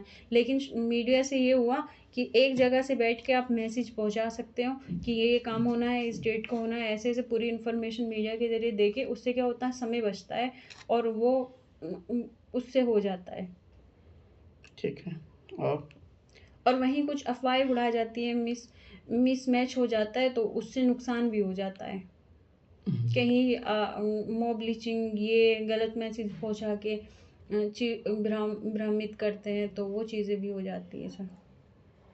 ठीक है, और कुछ हो गया? देखो पहली बात तो मैं फिर बता रहा हूँ, और हाँ सर, अभी एक पॉइंट और है सर, आर्थिक सामाजिक आर्थिक राजनीतिक कारण में भी सर, आर्थिक कारण में आ जाएगा कि जो मीडिया होती है सर, वो क्या होती है, कुछ लोगों को सर आपने नोटिस किया होगा न्यूज़पेपर में क्या रहता है, बड़े पेपर पे रहेगी जो फाइनेंशियल रहेगा ना, उनकी रिपोर्ट रहेगी, और यहीं लिखा रहेगा कि 20 लोग खाद्यान्न में दबके मर गए। सर 20 लोगों की अहमियत नहीं है, और ये थोड़ा सा टैक्स बढ़ गया तो इनके पूरे उसमें फुल पेज में आ जाएगी। तो सर ये खतरा है पक्षपातपूर्ण मीडिया, मतलब आर्थिक रूप से, क्योंकि ये 20 लोगों की जाने गई, ये भी तो अहमियत रखती है ना सर, इनको इतने से पॉइंट में, इतनी सी जगह में, ये उसका पक्षपात वाला वो दर्शाती है मानसिकता। तो सर ये आर्थिक रूप से आ जाएगी। वहीं उसके वो अपोजिट में भी है कि एक वो थे तो उन्होंने पूरा निर्धनों पे, उनकी उस बेरोजगारी पे सर्च करके अपना पूरा जीवन यापन कर दिया, तो वो उनका पक्षपात दिखाता है सर, ऐसे आ जाएगा सर। ठीक है, सुनो, तो ये है 2019 का पेपर। 2019 में याद होगा पुलवामा अटैक हुआ था 14 फरवरी 2019 को, फिर 26 फरवरी को वो किया गया, पाकिस्तान पर अटैक किया गया। उसके बाद जो मीडिया ने दिखाया, और मुझे याद है उसी दिन की खबर है न्यूज़पेपर में, जिस दिन पुलवामा अटैक हुआ था उसी दिन, अगर आप उस दिन का न्यूज़पेपर उठा के देख लेना, तीसरे पेज पे, मतलब 1 2 3 चौथे पेज पे मान के चलो, चौथे 5वें पेज पे आया था कि यूपी और उत्तराखंड की जो बॉर्डर है वहीं पे कच्ची शराब पीने से 100 लोगों की मौत हो गई थी। और पुलवामा अटैक में कितने लोग मरे थे? ओनली 30-35 लोग मरे थे। तो उसको तो ऐसा दर्शाया गया कि जैसे मान लो कि देश में क्या ही हो गया है, और वो जो 100 लोग मर गए उनकी मौत का कोई मतलब नहीं है। तो एक तो वो चीज़ हो गई। दूसरी बात, जैसे ही भाई जैसे अटैक हुआ, अब मोदी ये करेंगे, मोदी पाकिस्तान को छोड़ेंगे नहीं, तो इस तरीके के जो पक्षपात, पूरा मीडिया आप उठा के देख लो, जब जाओगे कहीं पे जाके देख लेना, उस टाइम पूरा सारे देश के जो आर्थिक मुद्दे हैं, सारी सब चीज़ें साइड में हो गई है, कोई मतलब नहीं है। सारी जो चीज़ें होगी पाकिस्तान पे फोकस हो गई है। चुनाव आने वाले थे उस टाइम, मई में चुनाव हुए थे, अप्रैल मई में चुनाव हुए थे, तो सारा जो है उधर चला गया। अब इससे क्या हुआ कि पक्षपात मीडिया है, लोगों को मीडिया सही मुद्दे दिखाई नहीं रही है कि भाई कितने अस्पताल खुले हैं सरकार के टाइम में, एजुकेशन का क्या हालात है, कितने लोगों को रोज़गार दिया गया है, वो तो कोई बताता ही नहीं है। जब वो नहीं बताओगे, ओनली बस ये बताओगे कि पाकिस्तान बटेगा, को तो उसी का यही प्रभाव था कि उस टाइम जब बीजेपी फुल बहुमत से आई उस टाइम, ठीक है। अब देखो क्या होता है, जैसे पक्षपातपूर्ण मीडिया है, ठीक है, अभी जैसे अभी देखो कि भाई जैसे गोदी मीडिया का जो बोला जा रहा है, तो उसमें क्या होता है, जैसे आपने सुना ही होगा कहावत कि राजा बोला रात है, रानी बोली रात है, मंत्री बोला रात है, संतरी बोला रात है, और ये सुबह सुबह की बात है। तो मतलब वो जो चाह रहे हैं मीडिया, अगर पक्षपातपूर्ण मीडिया हो जाती है तो जनता को वही दिखाती है जो उनको चाहिए। याद करो मणिपुर में अटैक हुआ, वहाँ लोग घर जल रहे थे, और उस टाइम मीडिया दिखा रही थी सचिन और सीमा हैदर का प्यार, ठीक है। तो इससे सोचो लोकतंत्र की जो उल्टा वहाँ के लोगों की एक डिमांड थी कि भाई यहाँ पे भी आके शांतिपूर्वक कोई समझौता करवाए, वो कोई नहीं दिखा रहा है। क्या दिखवा रहे हैं, ये चीज़ें जो फालतू की है। दूसरी बात, लोकतंत्र क्या होता है, एक तो व्यक्ति का भाई सविवेक से यूज करके वो अपना वोट दे सके, परंतु आजकल क्या होता है, मीडिया जो है पक्षपात मीडिया करके ऐसे व्यक्ति को गुमराह करते हैं कि पढ़े लिखे व्यक्ति भी, जैसे अभी जैसे कटेंगे नहीं तो बटेंगे नहीं तो कटेंगे, जैसे इस टाइप का चल रहा है, अब मीडिया यही चला रही है, ठीक है। अभी देखो कि इस पे गोधरा कांड पे 2-2 मूवियाँ बन गई है एक ही सप्ताह के अंदर। तो वो क्या दिखा रही है कि मतलब बीजेपी गवर्नमेंट उस टाइम सही थी। अब जो भी गलतियाँ रही हो XYZ जो भी मैटर हो, परंतु ये होता है कि जब पक्षपातपूर्ण मीडिया होती है तो तथ्यों को एक पक्ष के व्यक्ति के झुकाव में वो कर रख देती है, और उसी के कारण जो है सब लोगों के सामने आते ही नहीं है। और जैसे आज के तुम कोई भी न्यूज उठा के देख लो, अभी सब क्या गोदी मीडिया सब उन्हीं के बारे में बताएंगे, मोदी आज यहाँ पे गया, मोदी ने आज ये पहना है, या जो भी है, परंतु ये नहीं बता रहा कि मोदी क्या काम कर रहा है। मोदी सुबह 16 घंटे सोता नहीं, मतलब 16 घंटे काम कर रहा है। अरे उससे देश को क्या हो रहा है, गरीबी कितना दूर हुई, HDI देखो, उठा के देख लो, पॉवर्टी में क्या भारत का हालात है, कुपोषण का भारत का क्या हालात है, विश्व रैंकिंग में भारत का क्या जो एजुकेशन इंस्टीट्यूट उनका क्या हालात है, ठीक है। आज क्राइम रेट का क्या है, महिलाओं के प्रति कितने क्राइम रेट हो रहे हैं, उसमें क्या हाल है, ये कोई नहीं बता रहा।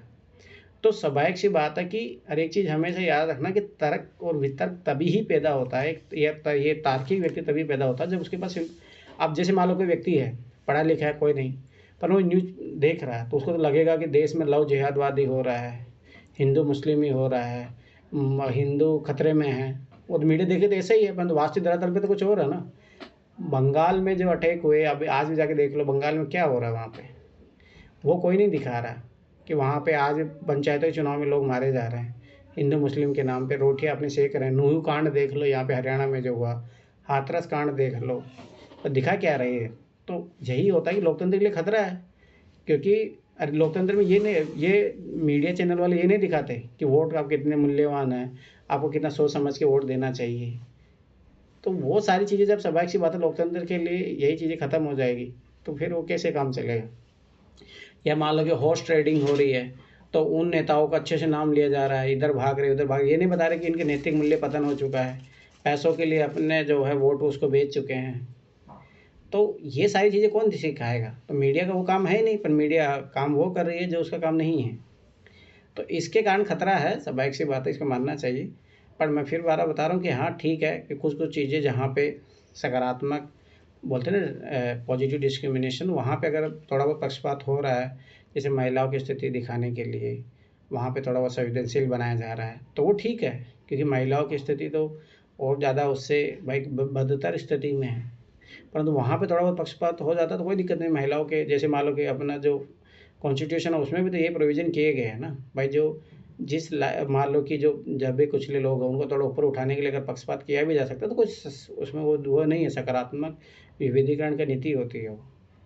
परंतु यही है कि लोकतंत्र के लिए खतरा हो जाए जब व्यक्ति का वोट का जो मूल्य है, वोट को लुभाने के लिए लोग क्या क्या करते हैं। जैसे सबसे बढ़िया मैं बताता हूँ, आप जाओ अभी चुनाव होने वाले हैं, जैसे कल ही मैं देख रहा था कि मीम्स बनते हैं, जैसे राहुल को पप्पू घोषित कर दिया गया, ये जैसे अभी अगर झारखंड का चुनाव या महाराष्ट्र का चुनाव देखो मीम्स बनाए जाते हैं।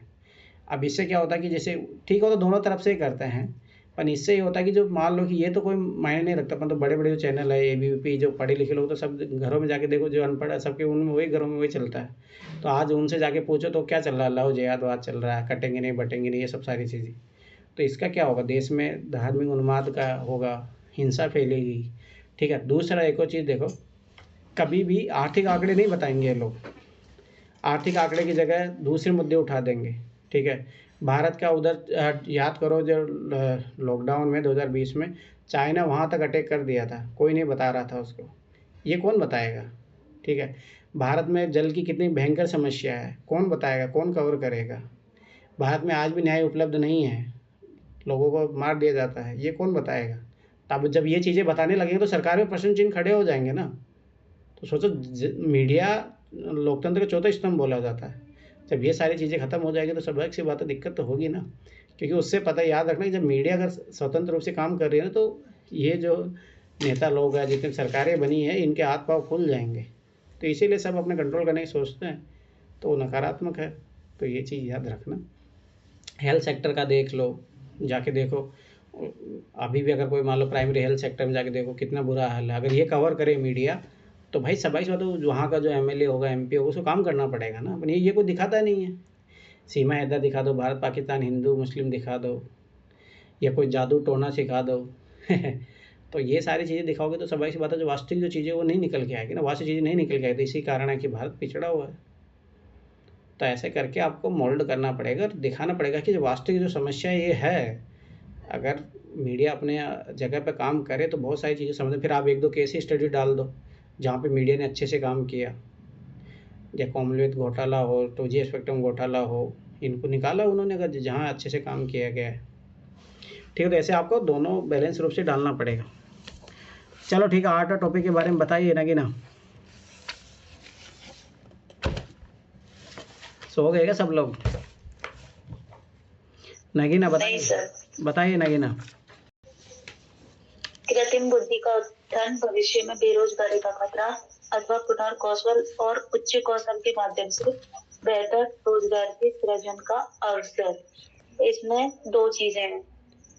कृत्रिम बुद्धि के उत्थान से एक तो बेरोजगारी होने का खतरा है, दूसरा हमारे पास विकल्प है पुनर्कौशल या उच्च कौशल के माध्यम से बेहतर रोजगार के सृजन का अवसर है। ठीक है। तो भविष्य में बेरोजगारी का खतरा है। एक स्टडी थी कि बेरोजगारी का खतरा तो रहेगा, क्योंकि जो एआई है उसके काम की जो प्रोडक्टिविटी या क्षमता है वो बजाय ह्यूमन के बेहतर है। तो वो बेरोजगारी का खतरा तो हो सकता है।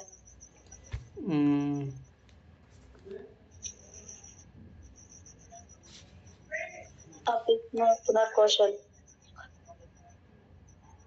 सर मैं बाद में बताऊंगी, आप सब लोग एक बार बोल लो, फिर मैं सोच के बताऊंगी। चलो ना सना बताइए। सर कृत्रिम बुद्धि का उत्थान, नगीना काम करके आओगे ना, उठा भेज दूंगा artificial तुम्हें। पढ़ाई वढ़ाई तो intelligence। करते रहे, ऐसे कैसे काम चलेगा। अब सोच रहे हो, जब तुम्हारे यहाँ हाथ पाँव फूल रहे हैं, पढ़ाई लिखाई नहीं करोगे तो वहाँ जब ऐसे देखोगे तो फिर क्या होगा, एक लाइन में नहीं कृत्रिम लिख बुद्धि का पाओगे। उत्थान भविष्य में बेरोजगारी का खतरा अथवा पुनर्कौशल और उच्च कौशल के माध्यम से बेहतर रोजगार के सृजन का अवसर। तो सर जैसे कि कृत्रिम बुद्धि, आर्टिफिशियल इंटेलिजेंस, और भविष्य में बेरोजगारी का खतरा, और पुनर्कौशल मतलब रीस्किलिंग, दोबारा से सीखना सर, है ना।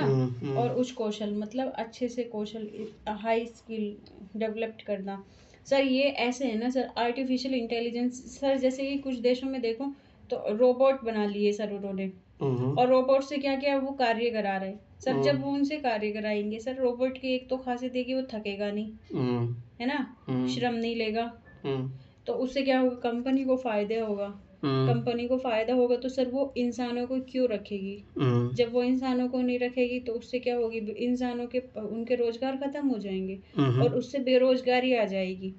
तो सर वो बेरोजगारी इसलिए खतरा है आर्टिफिशियल इंटेलिजेंस से। और सर दूसरा मशीनीकरण भी होगी तो मशीनों से कार्य किया जाएगा तो श्रम की ज्यादा जरूरत नहीं पड़ेगी, इससे कम लोगों को ही रोजगार मिल पाएगा। तो उससे भी ये बेरोजगारी का खतरा बढ़ेगा। उससे बेरोजगारी से क्या होगा, इनकी जीवन यापन, स्वास्थ्य, शिक्षा आदि वगैरह पे बहुत ज्यादा इम्पैक्ट पड़ेगा, निगेटिव। तो सर क्योंकि रोबोट थकता नहीं है ना, जाहिर सी बात है। लेकिन अगर हम पुनर्कौशल और उच्च कौशल के माध्यम से बेहतर रोजगार, तो हम क्या करें सर, मतलब रीस्किलिंग करें सर। एक और हम एग्जाम, पहले मैं ये बता दूँ, आर्टिफिशियल इंटेलिजेंस तो सर जैसे मशीन हुआ, स्क्रीन हुई, ये संचार हुआ सर, ये और जैसे कि सर अगर हम देखें, जैसे कि पहले क्या था, पहले रिक्शा चालक पैरों से चलाता था, उसमें श्रम ज़्यादा लगता था सर, उससे उसके आंतों में दिक्कत हो जाती थी, हेल्थ खराब हो जाती थी। लेकिन अब क्या है सर, वो मशीन से चलता है, मतलब इंजन से चलता है, तो उससे क्या हुआ, उसका श्रम कम हो गया, तो उसके लिए लाभदायक हो गया ना सर। ऐसे ही जैसे कि पहले मिक्सी ये वो सब चलता था, तो सर वो सब कम हो गया। दूसरी बात, अगर सर अगर हम कोई चीज़ विकसित भी कर लेते आर्टिफिशियल एंड में, तो उसको इंसान ही चलाएगा ना। इंसान के पास स्किल होनी चाहिए, और स्किल होगी तो तभी वो उसका यूज़ कर पाएगा।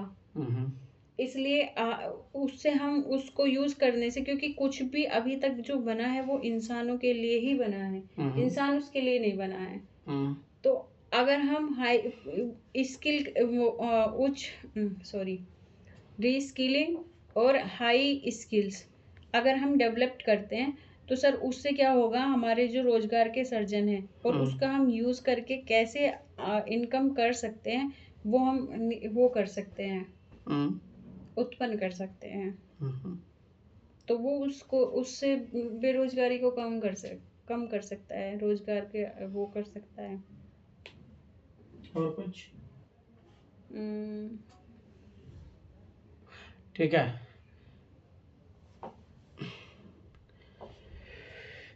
और कौन कौन है? चलो छोटी बताइए, आप कुछ बताना चाहोगी? इसको शुरू करने के लिए सबसे पहले महात्मा गांधी का एक कोट लिख सकते हैं कि मैं यंत्र मात्र का विरोधी नहीं हूँ, लेकिन जो यंत्र हमारा स्वामी बन जाए उसका मैं सख्त विरोधी हूँ। सही है, ठीक है। अच्छा है। इनिशिएट करेंगे, इनिशिएट करने के बाद आर्टिफिशियल इंटेलिजेंस को एक्सप्लेन करेंगे पहले पूरा, फिर उसके बाद बताएंगे कि उसके लाभ क्या है, उसकी हानि क्या है। मतलब अगर उसको स्किल से यूज किया जाए तो वो कैसे अवसर बन जाता है, और अगर उसका यूज करना नहीं आता तो वो कैसे बेरोजगारी का वो बन जाता है ना। जैसे कि हर जगह फोन पे का यूज हो गया, जो एक नॉर्मल है आज के टाइम पे, कि हर कोई फोन पे का यूज करता है, पर जिसको फोन पे चलाना नहीं आता या जो बैंकिंग सुविधाओं का लाभ लेना उतने अच्छे से नहीं जानते हैं, या कोई एंड्रॉइड यूजर नहीं है, मतलब जिनको तकनीकी नहीं आती है, तो उनके लिए रोजगार करना थोड़ा मुश्किल हो जाता है।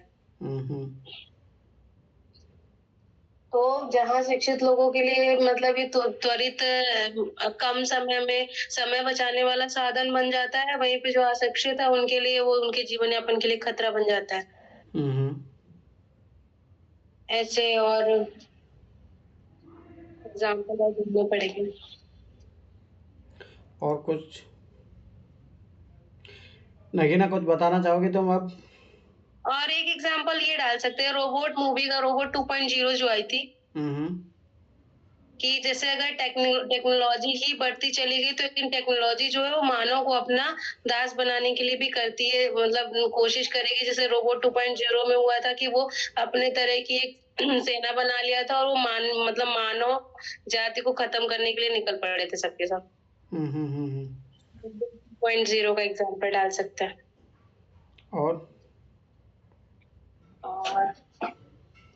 सर एक एग्जाम्पल ऐसे डाल सकते हैं ना, जैसे कि सर ये एग्जाम्पल है सर, यूट्यूब है या ये सोशल मीडिया है सर, हम इसका इस्तेमाल कैसे करें सर, जैसे कि चैट जीपीटी है, ये है सब सर, हम सर सबको पता है, यहाँ से हम कुछ भी इंफॉर्मेशन निकाल सकते हैं, हम यहाँ से रोजगार प्राप्त कर सकते हैं एक्सेल की मदद से, मतलब बहुत सारी जॉब वैकेंसीज हैं, लेकिन हमारे अंदर वो स्किल नहीं है, तो हमें रोजगार ही नहीं मिलेगा ना। बहुत सारी कंपनियां ऐसे डिबेट करती कि हमको अच्छे स्किल्स वाले अच्छे वो एम्प्लॉयमेंट मिल ही नहीं रहे हैं। तो सर वो अगर हम सीख लेते हैं, स्किल्स हमारे अंदर आ जाती है, तो हमको रोजगार मिल जाएगा सर। अच्छा, और कुछ?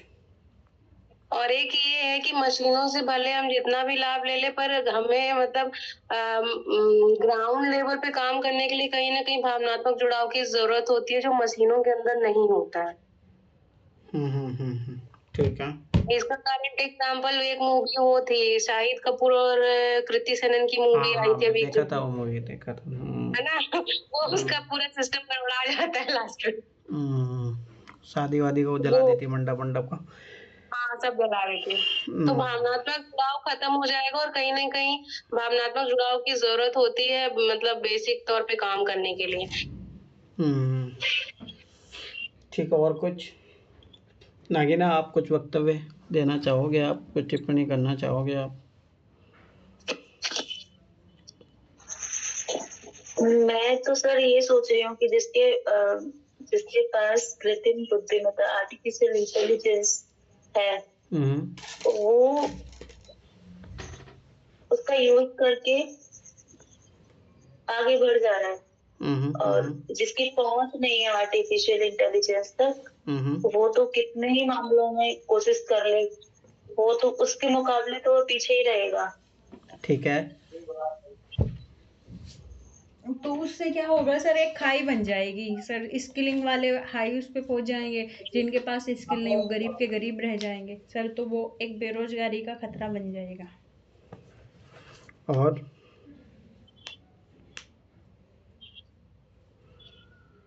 सर हो गया आपने तो सर।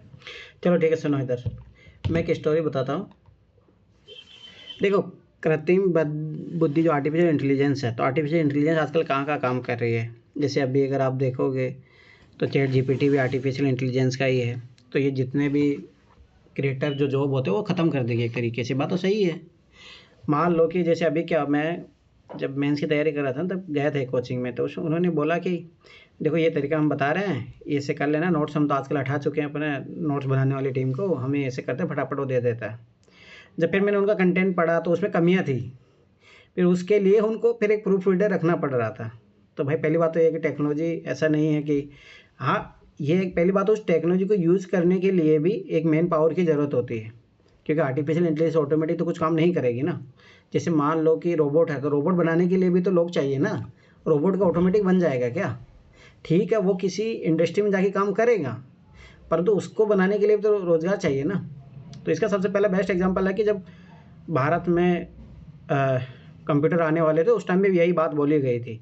जैसे आज कृत्रिम बुद्धि आई है, आर्टिफिशियल इंटेलिजेंस आई, तो उस टाइम भी ऐसा बोला गया था कि लोगों को रोज़गार खा जाएगी। पर आज देखो, क्या ये बात सही हुई? नहीं, उल्टा कंप्यूटर के कारण तो कितने लोगों को रोज़गार मिला, कितनी बहुत सारी चीज़ें नई नई डेवलपमेंट होती गई। तो पहली बात तो कभी साइंस के डेवलपमेंट को ऐसे नेगेटिव सेंस से नहीं देखना चाहिए, ठीक है। पहली बात तो ये रियलिटी है, ये बात सही है। और सब दूसरी बात ये होती है कि समय की आवश्यकता है, वो तो बदलाव करना ही पड़ेगा आपको, क्योंकि डेवलपिंग जो डेवलप्ड कंट्री है, विकसित देश है, वो कर रहे हैं। अगर आप नहीं करोगे तो ऐसे पिछड़ जाओगे, और ऐसे जब पिछड़ जाओगे तो स्वाभाविक सी बात है फिर आपका देश तो ऐसे विकसित नहीं होगा। विकसित नहीं होगा तो स्वाभाविक सी बात है आप लोगों को रोज़गार ऐसे अवेलेबल नहीं करा पाओगे। तो पहली बात तो ये होगी। बेरोजगारी खतरा कहाँ रहता है? जहाँ लोग स्केलेबल नहीं होते, जैसे कंप्यूटर को सीखा नहीं है तो स्वाभाविक सी बात है वो तो फिर बेरोजगार रह ही जाएगा। तो उसके लिए फिर स्किल इंडिया जैसे प्रोग्राम इसे चलानी चाहिए। पर बात आती है कि क्या हर सेक्टर में अपने को इसका यूज़ करना चाहिए। पर मैं बताता हूँ कुछ चीज़ें जहाँ ज़रूरी हो जाता है, यूज़ करना ही पड़ेगा आपको। जैसे मैनुअल स्केचिंग जो लोग होते हैं, जो ये नालियों में साफ करते थे, वहाँ पे ज़रूरत है ना, वहाँ यूज़ करो। रोबोट का यूज़ करो, टेक्नोलॉजी का वहाँ यूज़ करो, क्योंकि जो मनुष्य का जो काम है वो ये काम करना नहीं है। अब जैसे वो एक कील को काउंट कर रहा है, तो इसके लिए भाई रोबोट लगाओ, वो अच्छा है कि जो मानव की जो स्किल है उसका अच्छी जगह यूटिलाइजेशन होना चाहिए। तो मेरा तो ये मानना है कि उल्टा कि जहाँ मानवीय कार्य होते हैं, जहाँ हजार्डस है, ज़्यादा दिक्कत है, प्रॉब्लम है, खतरनाक पॉल्यूशन वाली बीमारी, ये सारी चीज़ें वहाँ यूज़ होना चाहिए आर्टिफिशियल इंटेलिजेंस का, या जो भी रोबोट है इनका सबका यूज़ होना चाहिए, ठीक है। दूसरी बात, स्किलेबल कर दोगे या उसको मान लो कि हाई स्किल आप दे रहे हो, उसको रीस्किल कर दोगे। जैसे मान लो कि एक व्यक्ति है जिसको कंप्यूटर चलाने से उसको रोज़गार जाने वाला था, परंतु मान लो कि उसको अपनी स्किल सिखा देंगे, भाई कंप्यूटर से चलता है, ये काम है। जैसे मान लो पहले वो रजिस्टर पे काम करता था, अब आगे भाई कंप्यूटर पे काम करना पड़ेगा। अब उसका जॉब कब जाएगा? जब वो कंप्यूटर चलाना नहीं सीखेगा। ये चीज़ याद रखना तो कोई भी टेक्नोलॉजी आ जाती है तो वो जॉब नहीं छीनती है, आप अपनी जो है स्किल को नहीं बढ़ावा देते हो, उसके कारण जो है वो जॉब आपका जाता है। सर लेकिन कुछ लोग होते हैं ना जो 45-55 की एज में आ जाते हैं, काम करते रहते हैं, तो वो कैसे सीखेंगे सर उस टाइम पे? हाँ, ये दिक्कतें भी रहती है, जैसे बहुत सारे एडमिनिस्ट्रेशन ऑफिसर होते हैं, उसमें जब ये हुआ, जब भाई बड़े बड़े ब्यूरोक्रेट वो नहीं सीख पाए, तो ऐसा नहीं होता है, गवर्नमेंट उनको निकाल देती है। पर हाँ, प्राइवेट सेक्टर में तो ऐसा होता है, ये बात तो सही है। तो प्राइवेट सेक्टर तो भाई स्वाभाविक सी बात है, वहाँ तो ये दिक्कतें हैं। तो अब जैसे मान लो बैंक में है, आज बैंक में जगह जाओगे तो वहाँ पे जैसे मशीन आ गई है, एटीएम मशीन आ गई, पहले नहीं थी, पहले कैशियर को काम करना पड़ता था।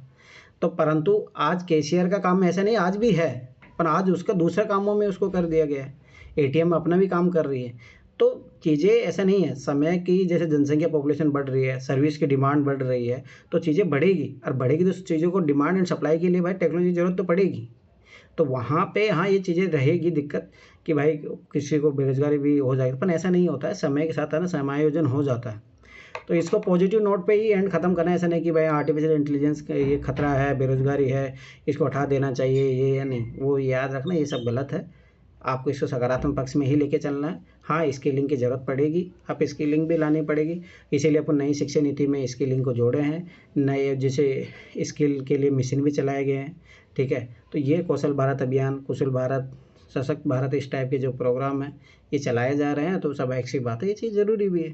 अब जैसे देखो ना कि जैसे मान लो कि फ़ोन पे आया, ठीक है, ऑनलाइन पेमेंट सिस्टम आया, मेरे देखते देखते मैं खुद बता रहा हूँ, जब भारत में पहली बार इंट्रोड्यूस हुआ, पहले चलता था, परंतु 1% लोग ही इंडिया के लोग यूज़ कर पाते होंगे, ये हकीकत मैं बता रहा हूँ। जब भारत ने भीम ऐप लॉन्च नहीं किया था भारत सरकार ने, उससे पहले लोग ये इसका क्या पेटीएम का यूज़ करते थे, ठीक है, वॉलेट, पेटीएम वॉलेट यूज़ करते थे, मुझे याद अच्छे तरीके से कॉलेज टाइम में लोग।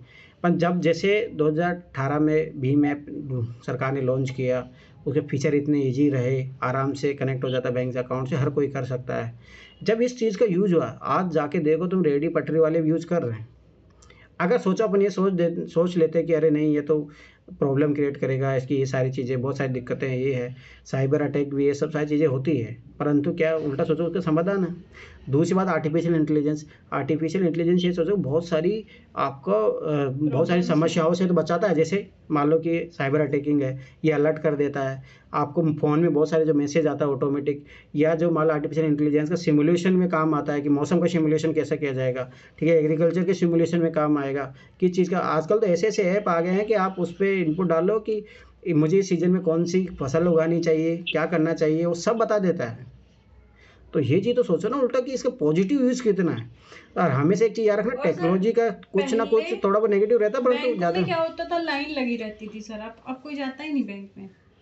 तो ये चीज़ याद रखना, उल्टा ये रोज़गार का साधन हो ज़्यादा क्रिएट करेंगे, लोगों को फैसिलिटेट करेंगे, ठीक है, सर्विस इम्प्रूव होगी, और एक मतलब होता है ना, एक स्टैंडर्ड ऑफ लाइफ बढ़ेगी, तो बढ़ना चाहिए। स्किलिंग और वो आना चाहिए आपके पास, तो वो तो ज़रूरी है ही ना, वो तो ज़रूरी है ही, ठीक है। तो ये चीज़ याद रखना कि पॉजिटिव नोट पे एंड करना है इसको, और आपको कुछ कुछ केस स्टडी डालनी पड़ेगी, तो वो सारी चीज़ें हैं। चलो ठीक है, बाय बाय, गुड नाइट। कल 2018 का कर लेना, और अब नगीना ऐसे काम नहीं चलेगा, ठीक है।